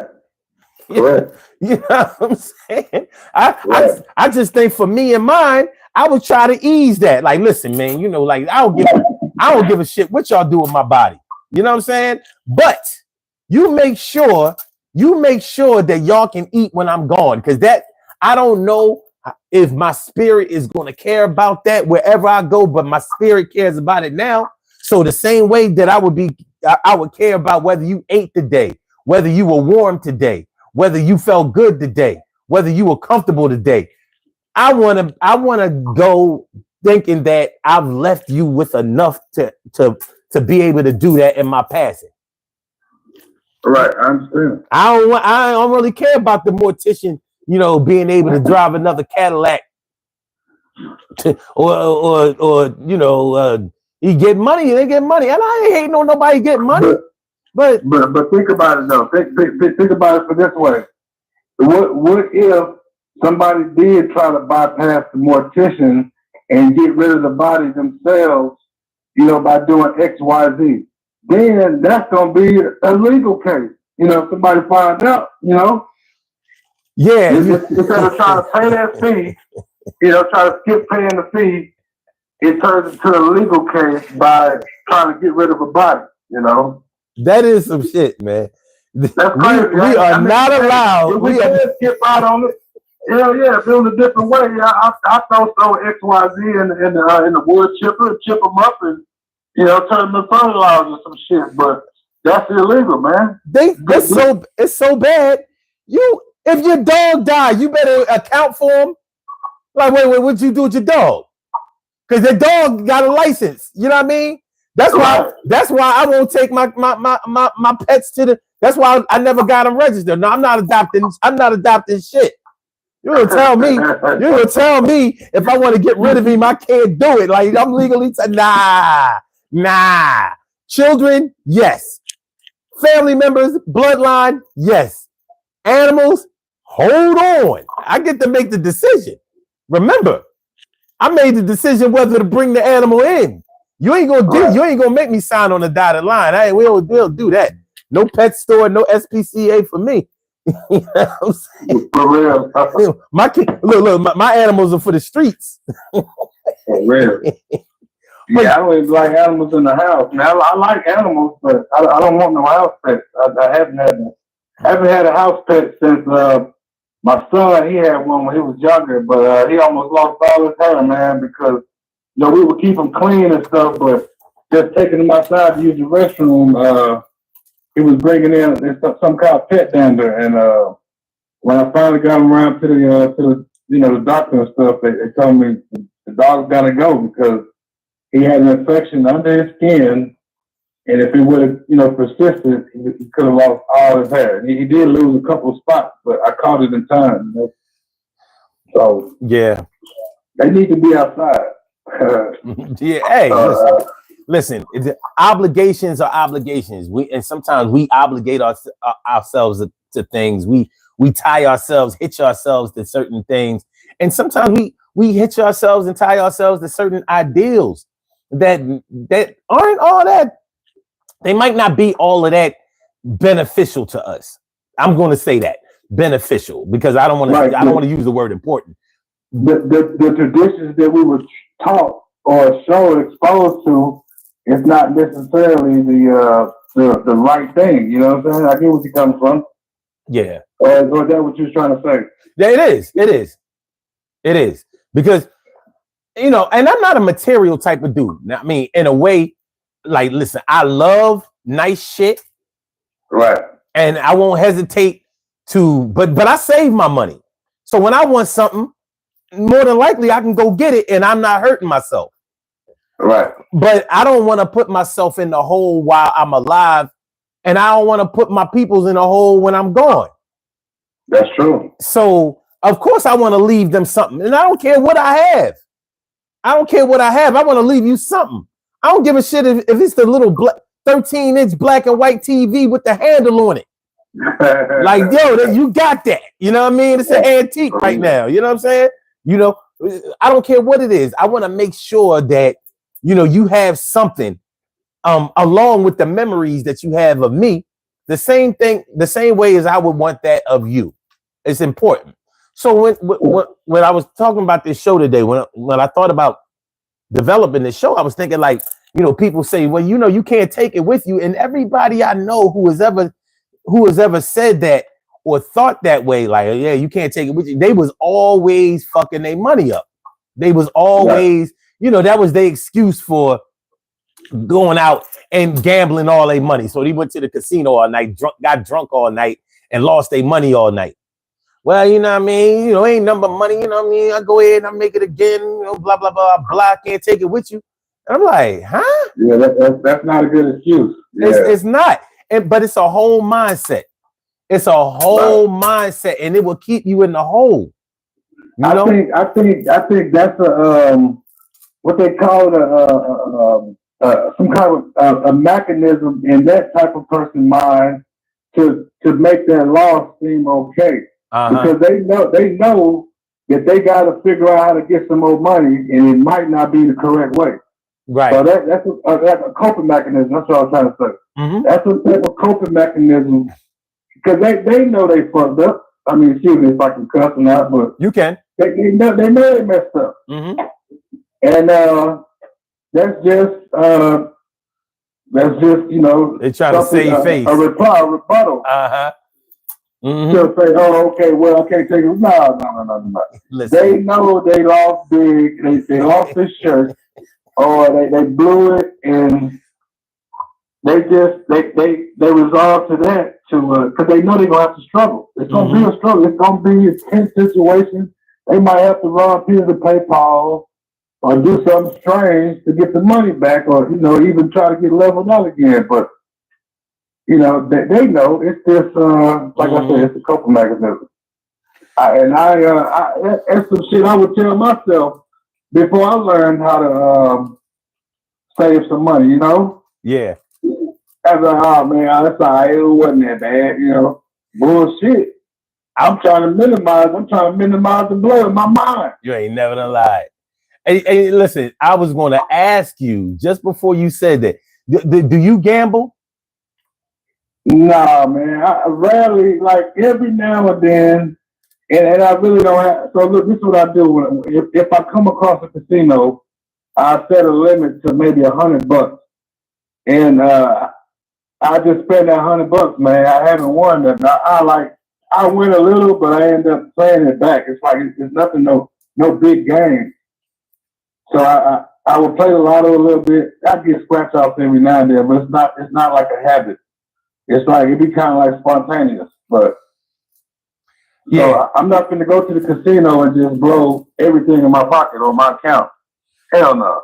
I hear you, and the reason I ask you that is because anybody who gambles, you know, I don't care whether you lost big or you set an amount that you wanted to, that you were willing to lose. You really never really wanted to lose it. You really wanted to double it, triple it, get lucky. Right. So be a millionaire, right? Be a millionaire. I'll $10 in the casino. Yeah. So you try to fake yourself out mentally, like, yeah, I'm gonna take 300 because I'm willing to lose 300. No, you know you not. You willing to win 600. You willing to win 600, 900, 1,200, 15, 18, 21, 24. That's what you really wanted to do. So when you get to that $300 limit and you lost it, and you be like, God damn it. You know what? We could have ate. I could have bought a pair of shoes. You think about everything else. Gas. You couldn't do it. Yeah, I mean, I could have filled the truck up. I could have you gonna think about that shit. So to save face, we gotta be like, well, can't take it with us. You know what I mean? It ain't nothing. You know what I mean? It ain't like it ain't the $300 wasn't nothing, but that $300 was it is short. It is sure do something at those shops that they have in the casino. You could, you know what I mean? You could have bought the little Gucci. You know what I mean? As something, you could have got a buckle, a hat, something. You know what I mean? You could have did it. Right. And so when you talking about a big, by the way, when you finally lose, I don't care if you playing blackjack and they turn that card over and the dealer got 20, you got 20, and the dealer broke. The dealer got blackjack because he was showing a face card. You know what I mean? And that bastard turned over a 10. I mean, turned over an ace, and you like, what? And you know how you get that rush?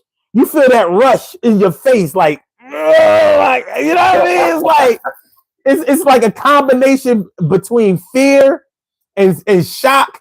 Like, this motherfucker. Right. Yeah. Right. It's like, I think that's equivalent to having a baby. Shit. It is. No. Nobody wants to lose, man. Nobody wants to be a loser. And me personally, I'm a sore loser. I'm that guy that be thinking like, damn, I could have did this with that money. Come on, man. That shouldn't even stop here, man. That shit. But we all have the power to think about that beforehand. You know what I'm saying? And some of us do, and some of us don't. Sometimes you get the bear, sometimes the bear gets you. Right. But yeah, go ahead. I know you heard of people that got that stroke of luck like that though, and be hitting all the time. I got an uncle. His name is Lucky, and this dude, he literally goes to the casino and he'll win 20, 30,000, man, 50,000, bro. Mm-hmm. Like, damn. It's like it's nothing, like it's a regular day. And but let me throw this in though. He always wasn't lucky though in his younger days. I mean, because he did a whole lot of jail time, in and out of jail time. I'm not sure how or when his luck turned around, but he ended up being a very lucky guy, Mm-hmm. I can't say that he's all the way stand-up dude, because he does or have done some shit that's it's really sketchy, but he got luck. He got that gift. Mm-hmm. And I've heard of other people like that too. They can go get a scratch off when they hit. I heard people that live off scratching lottery tickets. My mom was good with the pick 3 and the 4, and my sister is good with the scratch off. She be winning them scratch offs. Right. She be winning them, Jones. I be like, yo, I ain't never my luck. Look, I guess I just wasn't meant to make money that way. Right. That's what I was going to. Look, I bought a $50 scratch off, thinking I was going. Man, I bought $300 in scratch off, thinking I'm going to hit something big, and I barely get half my money back. You ever get the scratch off? You ever get the scratch off that give you another ticket? Oh yeah, man. Hey, look. Man, you just said a mouthful. Look, I would buy the big ticket, like the Powerball, stuff like that. Yeah. And win another ticket, man. I didn't want $2 back on the big tickets. I'm like, man, come on now. Man, it's like, it ain't for me. I gotta get it out the mud, man. I work, a lot. So that's how, I ended up finding a really good job, and that's how I ended up, I'm just now starting to get stable though, son. Like, I ain't gonna get on here and pretend like I'm some, big spender and shit like that. But man, I literally, I was struggling really badly, man. Like over the last year or so, man. It's really been years, man. Honestly, but I ain't no lazy person though. And I never gave up. I come across opportunities and stuff like that. And some of them was good, but it was like, it was always something on the back end to where I really quite didn't fit that opportunity. You get what I'm saying? Yeah, I do. So dealing with that among some other stuff, man, I've been going through it, bro. But I'm so thankful to God, man. You know, the higher spirits and stuff like that, because it's like, man, I put it in the chat. It was a lot of days where I didn't have a dime in my pocket, man, and I was still able to eat, drink, and I had somewhere to stay, whether it was in a homeless shelter or whatnot. Yeah. I mean, at one point in time, I did have to spend some nights on the street, but it was just me, though. You know what I'm saying? So I plugged it out. The weather wasn't too bad, but hey, man, look, to anybody, you know, this is my advice. You know, just stick with it, man. Like, if you believe in yourself, man, the belief gonna come true. You know what I'm saying? Eventually, it's like our thoughts. I believe in our thoughts manifest our reality. You know what I'm saying? And it's true. And they do. They definitely do. And because, you know, how I actually start really catching on to that is I noticed a lot of my negative thoughts will come to fruition faster than the positive.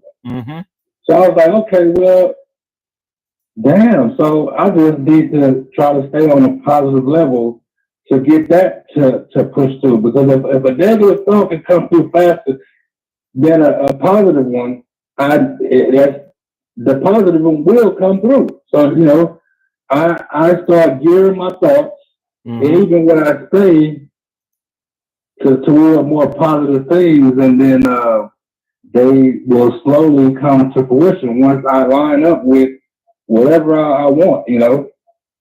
Whether short term, look, man, I hadn't thought of cars, man. Like, I got a job, right? I didn't have a car.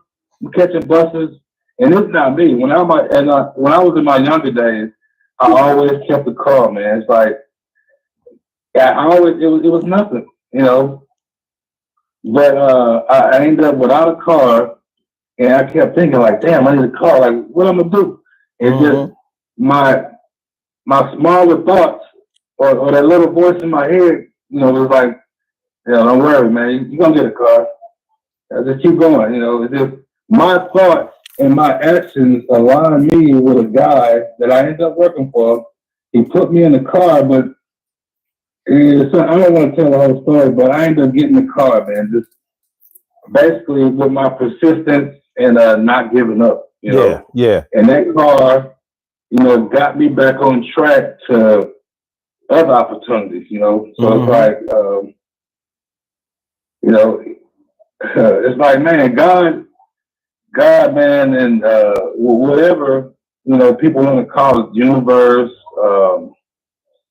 It is it's a higher power that is listening to not only our voices, but our thoughts and our actions, man. It's like it responds. I don't know I'm not the only one tapped in like this, you know. Not at all. Yeah, everybody has this ability, you know.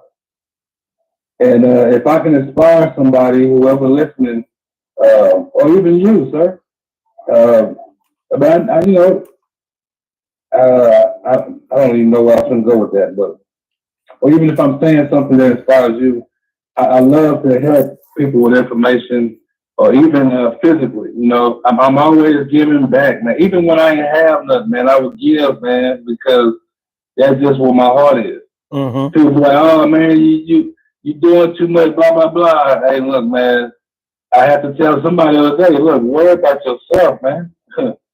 That's fact. What I do don't affect this other person who's talking negative to me, you know, indirectly or directly. Everything I do, it affects me and the person who I'm, you know, putting my focus on, you know. But it's always, I don't have to deal with a lot of that side talk and stuff like that, negative individuals or entities. But I've learned to just block them out. Don't give them no attention or, you know, focus. But anyway, man, I've given even when I ain't have nothing, man. I still really don't have a lot, but I still You know, if I see, but this is another thing too. I had to.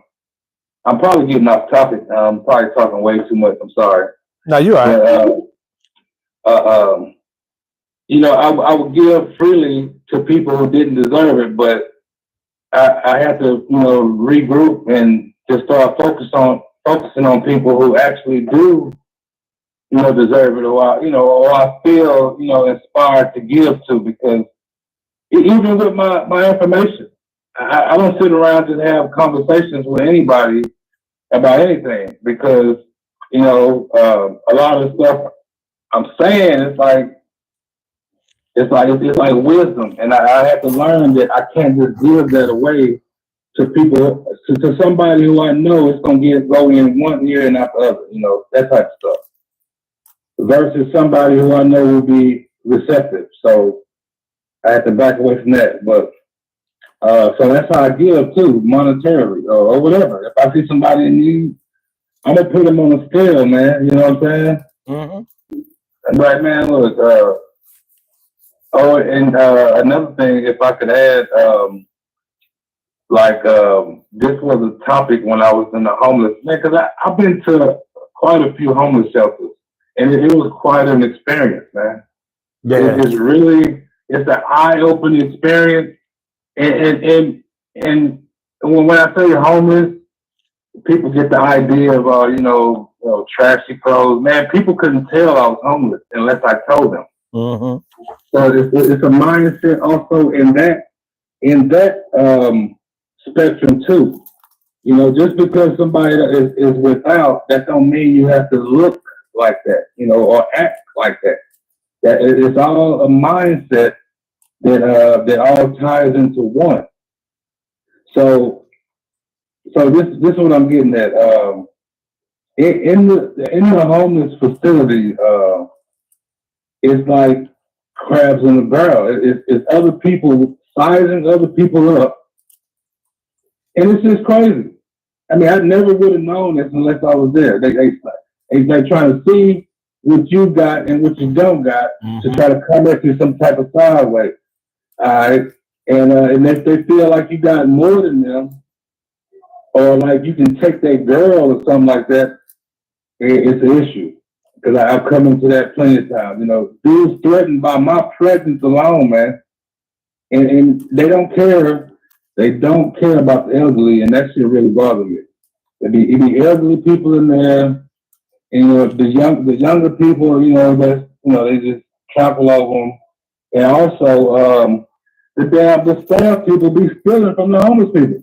Because think about it, it's people that bring thousands of dollars of shit that they don't want, and they drop it off at the locations at the homeless shelters. Yes, right? They do. Yes, they do. And yes, they do. Man, look, they made a rule to where the people can't touch it off the top, because the staff go through it first and take what they want, and they leave whatever they don't want. Mm-hmm. If that to the rest of the people who actually is there for. Mm-hmm. Even down to the food, man. I mean, you would have to literally be there. No, I know. Listen, there is no area in life where people will not steal. Because if we're talking about death, people will rob your grave. They figure like you don't need that. Quick. Look. They'll rob your grave and be like, I told you he ain't need it. He wasn't even wearing it. He wasn't using it. You know what I mean? You think they ain't gonna rob you while you alive? Hey, look, man, I done heard of people getting killed and they get robbed right thereafter. You know what I'm saying? So it's like it's really a savage type of setting we in. You know, all day. We have a lot of people have a false sense of security. It's like, I mean, that's just the bottom line. It's a lot of false sense of security within a lot of elements that we in. And you know, while I was homeless, I realized that I really didn't have as much control as I thought I did over my life, you know what I'm saying, prior to me being that way. Because I was on top of my shit at one time. Mm-hmm. You know what I'm saying? A lot of the time, you know, it was just something that God made me go through. Because like I said, I'm not a lazy person.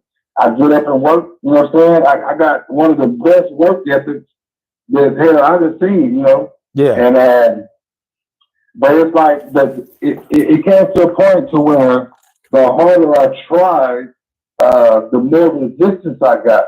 And so I have to come to the conclusion is, okay, stop resisting. You know, so I ain't gonna say I stopped trying, but I just turned my focus to something else, you know, instead of this ain't for instance, I'm out there pushing hard trying to get a job and I keep getting rejected on the job and shit.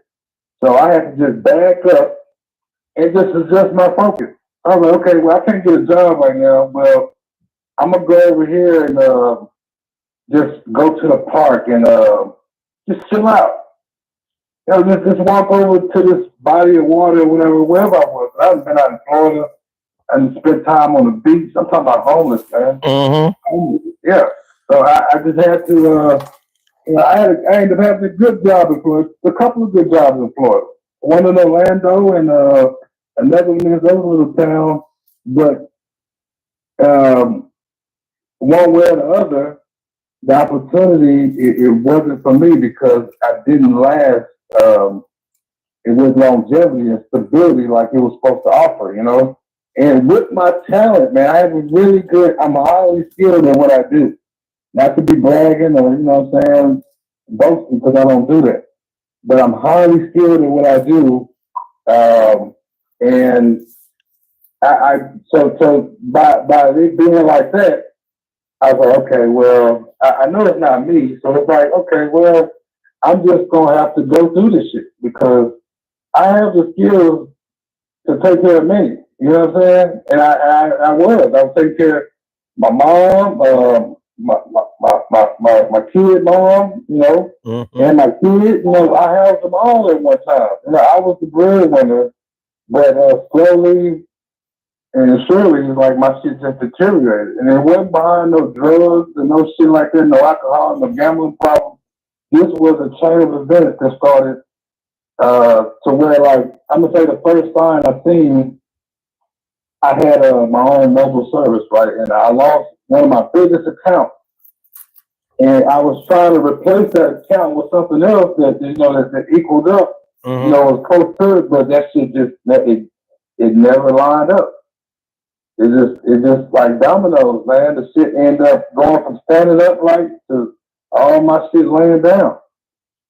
And then that's when I started realizing who was around me who really cared for me. Because there was a lot of people that just they see me, you know what I'm saying, falling off, and they laugh, they talk shit. But when I was doing good, you know, they would stand off and shit, hate me.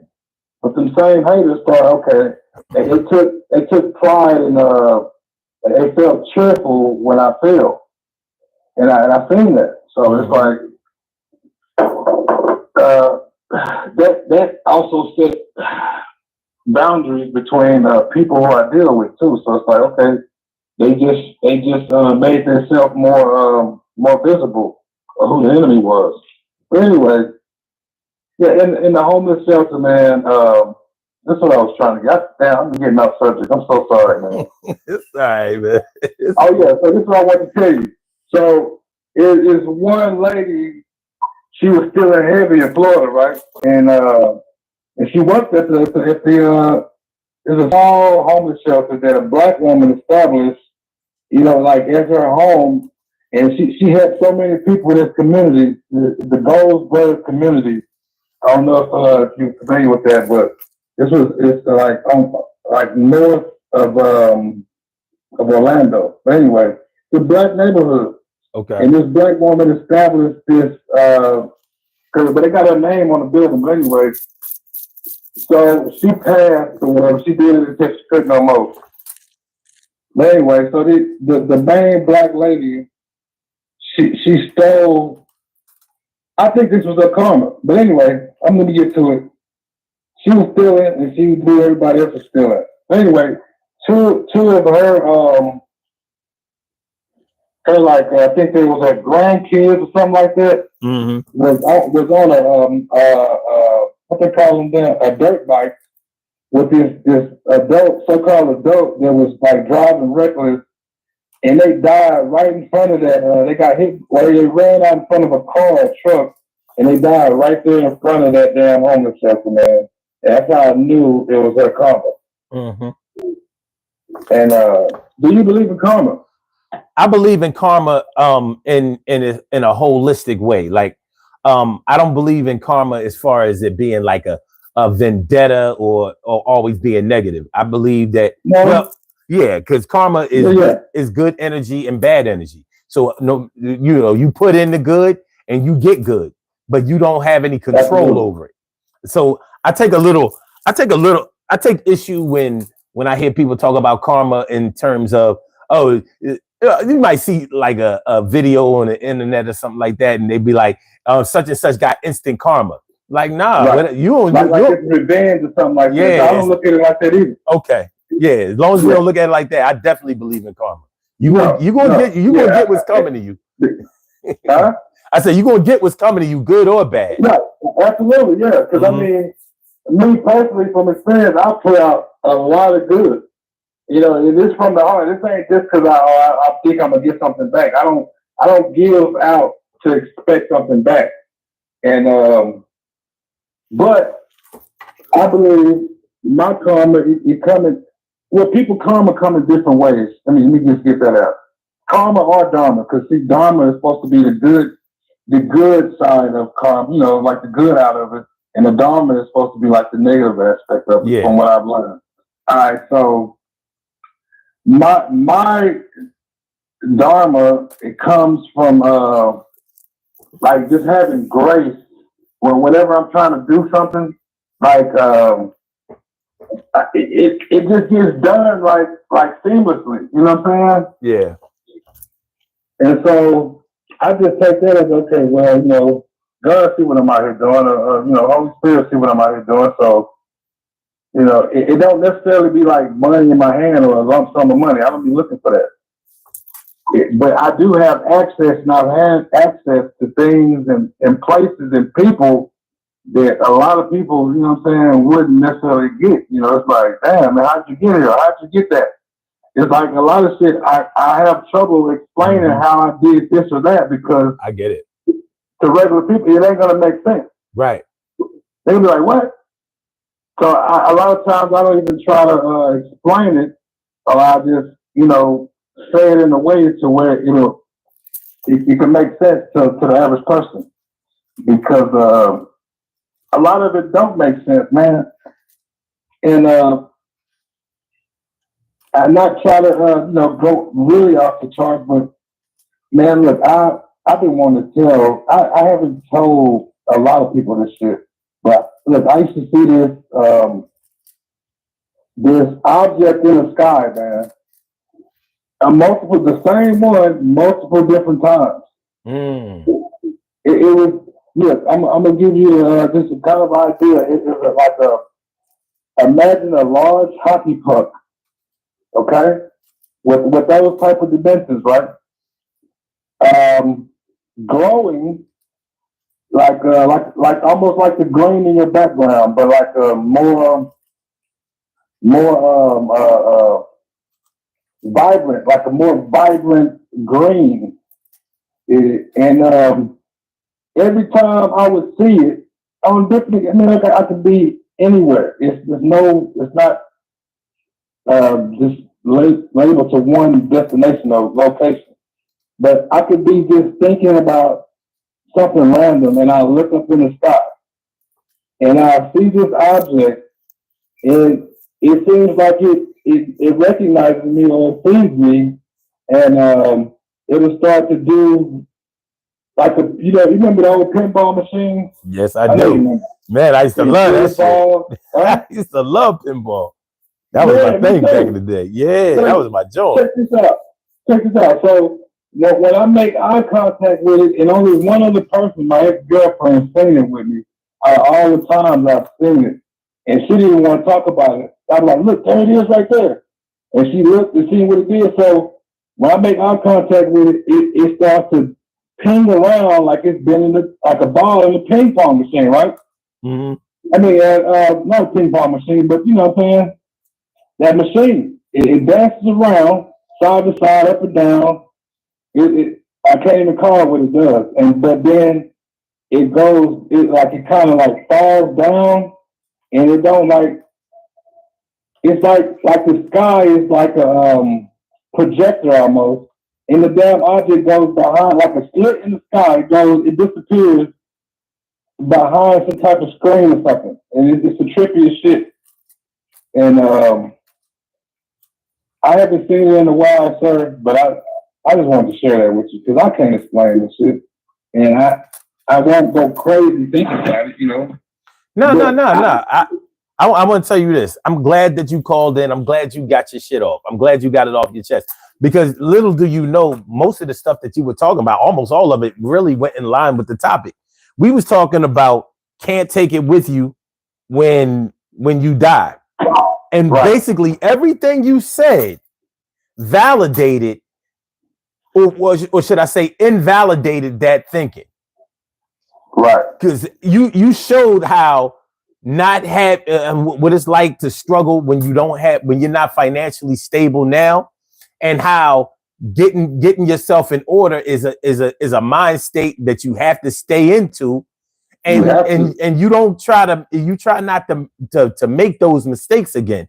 The can't take it with you when you pass thing is I'm going to do this again mind state. That's I'm going to fuck up again mind state. That's well, all right, yeah, it didn't work this time, but I'm going to do it again and again and again next time because I don't really want to learn that lesson. You know what I mean? Insane, though. That's what they say. If you do the same thing over and over again, expecting different results, that's insanity, right? That's what they say. That's what they say. So clearly, you know, now I done made some of the same mistakes, maybe once, twice, maybe 3 times, but from the first time I did it, I knew it was messed up, you know. And but I learned the lesson. That's what I'm getting at. I learned the lesson, and people just don't want to learn. That's what I learned, man. People don't want to learn. They don't want to be taught nothing, man. People are okay being ignorant. They will get mad at you if you try to teach them something different. Not everybody, but most people, they don't want to fucking improve themselves. Yeah. Well, I'll tell you what. I'll tell you this. Now they say that insanity is doing something, is repeating the same thing or doing the same thing over and over and expecting a different result, right? Right. But playing the lottery, playing the same number in the lottery every day is like insanity. But sometimes it works. Right. Sometimes it that's works. True. Now, I think that's on a different spectrum, though. That's on a different spectrum. Okay. Because that's more of a chance thing, you know what I'm saying? Or like what they call it, damn, I can't get the word out right now, but that's more of a yeah, it's different. It ain't quite the same, but it kind of is though. But okay, how about this one? Hold on. Check this one out. They believe in the numbers on hit, so that's actually a materialization, if it happens, of a manifestation that they think they're gonna win. So they think it, so they'll be. And that's true. How about this one though? How about this one? Let's say you and your wife or your girl are trying to have a baby, and y'all been fucking, and it ain't been happening. So you gonna stop fucking? You know what I mean? Just because you ain't get pregnant yet? No. We're gonna keep going, shit. Doing it over and over and over, expecting a different result. So there's always variables in this thing. You know what I'm saying? I know it's tricky, man. I think it affects the woman more though, because she's wondering what's wrong with her body. I think on that note, or the man, he might be blanking it up. He might be, yeah, it could be. Yeah, and that. Hey man, look, that's, and from what I've understood, that happens to people Yeah, I'm about to box somebody in, but anyway, I was gonna say people with a lot of money, you know, some like well-off people, you know, broke people have babies easy. Like, what the hell going on? You know what I mean? People in the project make babies all day. No, that's nobody. Cause I lived in the projects, man. Look, I'm a brick baby. I'm a full-time baby, man. But it seems like people in lower incomes, they have no trouble having babies, bro. Yeah. Hey, well, all this is showing us is that you can't always lock down with one way of thinking. There are always possibilities, and no matter what it is, and that's a good thing. But the thing is, we have to be aware that it could go right or it could go wrong. But you still got to prepare yourself for that. Right. Yeah. Yeah. Listen, let me add on to that. I'm gonna pitch you back off that. When shit has went wrong with me, listen, this is crazy, man. Shit looks like it's going wrong, right? And it actually really is going on, but it ends up quickly going right. Yeah. If that makes any sense. It does. Hey, man. It's like Superman come in and save the day type of shit. Nigga falling off a building and he come grab me out the sky. And all of a sudden I'm touching ground. I got all my my functionalities working.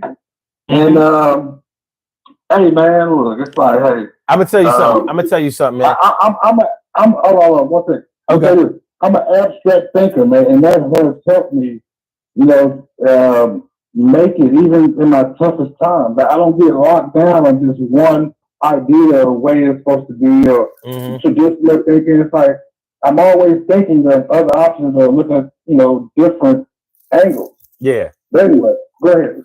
Well, I wanted to ask you, you said your birthday is in August. August what? August the 17th. Everything you said is starting to make sense now. All right. So what I was going to say, because my birthday is August 12th. So it's starting. Really? Okay. Yeah, it's all starting. It's all starting. You know, the pegs starting to fit in all of the right places. But what I was going to say to you is this. Yeah, you know, our mindset puts us where we want to be. You know, it'll take us exactly where we want to be. I was what I really wanted to say was financially, I was down from about, it was a good little minute, man. From about 2000 and I would say really since 2010, but I was making some all right money. It wasn't no real money, but I was making some all right money between 2010 and 2012. But I was down from 2013,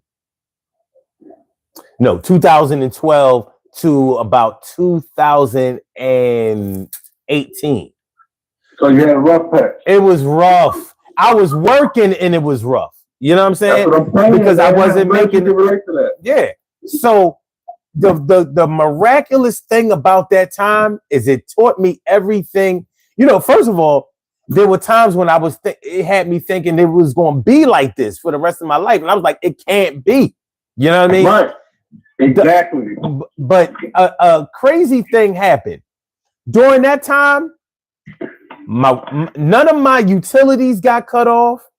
I didn't lose nothing except a car. I didn't have a ride from 2013 to 2016. Then I got another car in 2016. But I'm saying all of this to say this: God and or the universe took care of me when I couldn't take care of business. Absolutely. Soon as I start getting paid, it was time to pay the piper. Hey. The electric company was out there with the truck, like, yo, we cutting them lines. That didn't happen before I could afford it. You know what I'm saying? Like that's great. That's great. And timing. It be like that sometimes. So you do, yeah. So you want in situations like that, I just be thankful that I be having the money when it do come down, because it's like, damn, if I didn't have this money, I don't even try to hold on to it. I just go ahead and pay it. Yeah. Because I know, like, man, look, I'm just be thanking God that I had the money to pay it and get it out the way. And move on. Shit, be like, on to the next one. Yeah. Because it's like, yeah, I totally did that. I mean, I can relate to that. Yeah. Ain't that something, though? Yeah, it was crazy. It was crazy. If I would have had the mindset that, you know, you can't take it with you when you die, I would have been reckless. You know what I mean? So, you know, I probably wouldn't have had no luck, and I probably wouldn't have had anything to hold me down, because in that time, I still insisted on putting some money away. So I had a couple of stacks on me. You know, just in case the world ended. You know what I mean? But I wouldn't touch that money. I wouldn't touch it. You know, like there was little simple shit that I couldn't afford that I used to want, like headphones. Everybody out here wearing Beats. I couldn't afford no Beats. Right. Now I could have took some of the money that I saved and bought some Beats. But I'm like, that was $300 cutting into the maybe $1,500, $1,800 that I had. Like, nah, that wasn't gonna work. So I had to wait. And it was a good thing that I waited. Now, if I would have been of the mindset that you can't take it with you when you go, I would went ahead and spent the $300 to $400 on the Beats. You know what I mean? And then would have been looking crazy when one of the real bills come around. How am I be running around here with $300 to $400 headphones, and the water department is on my heels at the curb with the key ready to, you know what I mean, turn off? Nah. Hey, you in the dark with your Beat headphones on. Look, the battery in the joint's dying. You know what I mean? I can't even charge those shit. Gotta go charge it up at the goddamn McDonald's or down the street. Yeah, man. Come on, man. Yeah. So that was real. Listen, man, I gotta let you go because we gotta get on up out of here. Okay. But listen, I tell you what. I'm just excited, man. I've been wanting to talk to you for a while, and I'm glad we could talk like this. And I appreciate you having me on, sir. Thank you. Yo, I appreciate you so much. I'm glad you didn't go before we had a chance to talk, man. And please call back in anytime. I will, yes, sir. Much respect, sir, and love. Good luck, man. All right, take care. All right. Good stuff, y'all. All right, we're going to do this. We're going to do these birthday shout-outs, and then I can release y'all because I know I've been holding y'all hostage for a couple of hours, so let's go. We have some birthday shout-outs to do. Some people were born on this glorious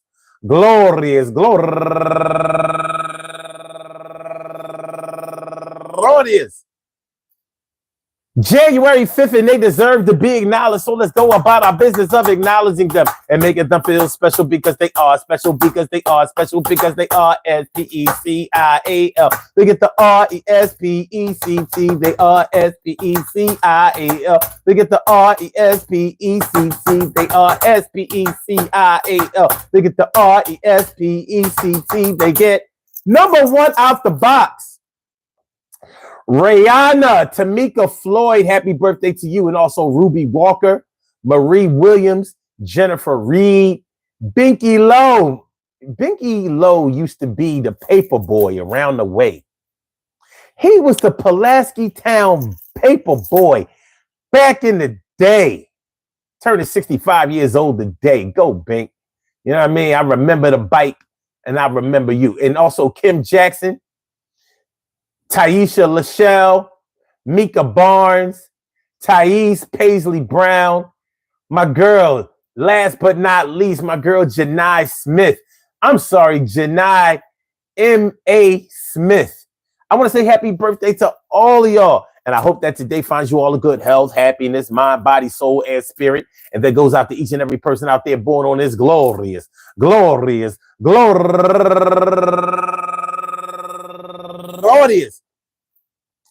December 5th, anywhere out there in the world, worldwide, internationally, and universally, all of y'all go ahead and turn it up but don't turn up too loud. Just turn up loud enough so everybody can hear you. Rock out, rock on and do the damn to rock out. Rock on and do the damn rock out. Rock on and do the damn thing. You do your thing, y'all. Represent the queens and kings. You do your thing, y'all.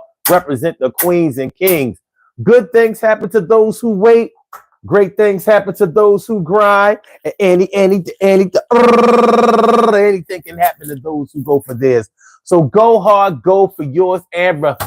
Go hard, go for yours, Amber.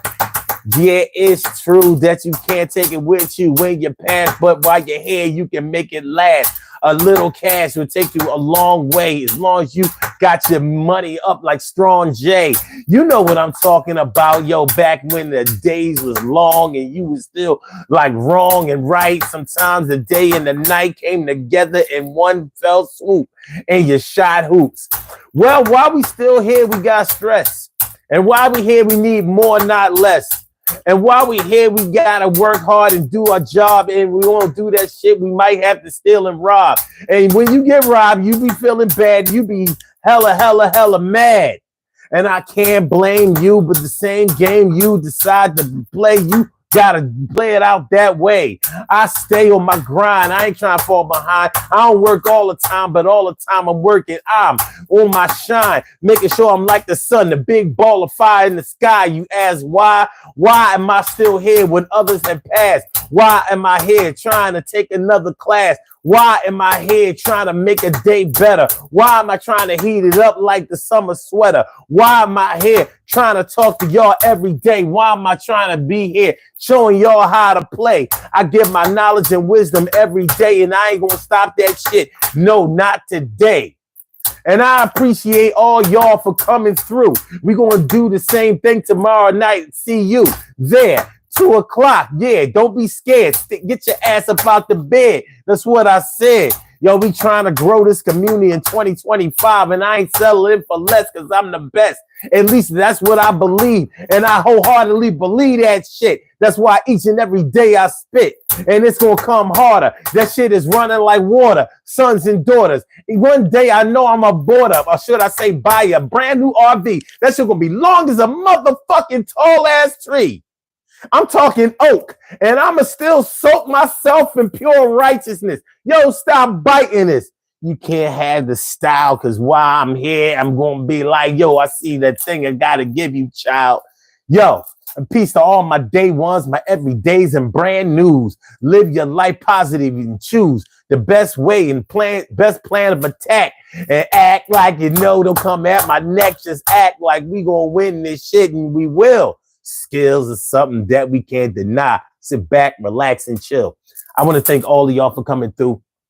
Without a doubt, thanks to the callers that called in. I really appreciate y'all giving us a chance to showcase our knowledge, wisdom, and understanding. And I want y'all to have a great day. No exceptions. Thank y'all for the likes. We at 21. Can we get 25 before we get up out of here? Hit the like button, share the show, subscribe to the channel if you haven't subscribed to the channel yet. Peace to all my day ones, my everydays, and my brand news. I love y'all to death. Resuscitate y'all. I love y'all right back to life. We will be back tomorrow night, 2 a.m.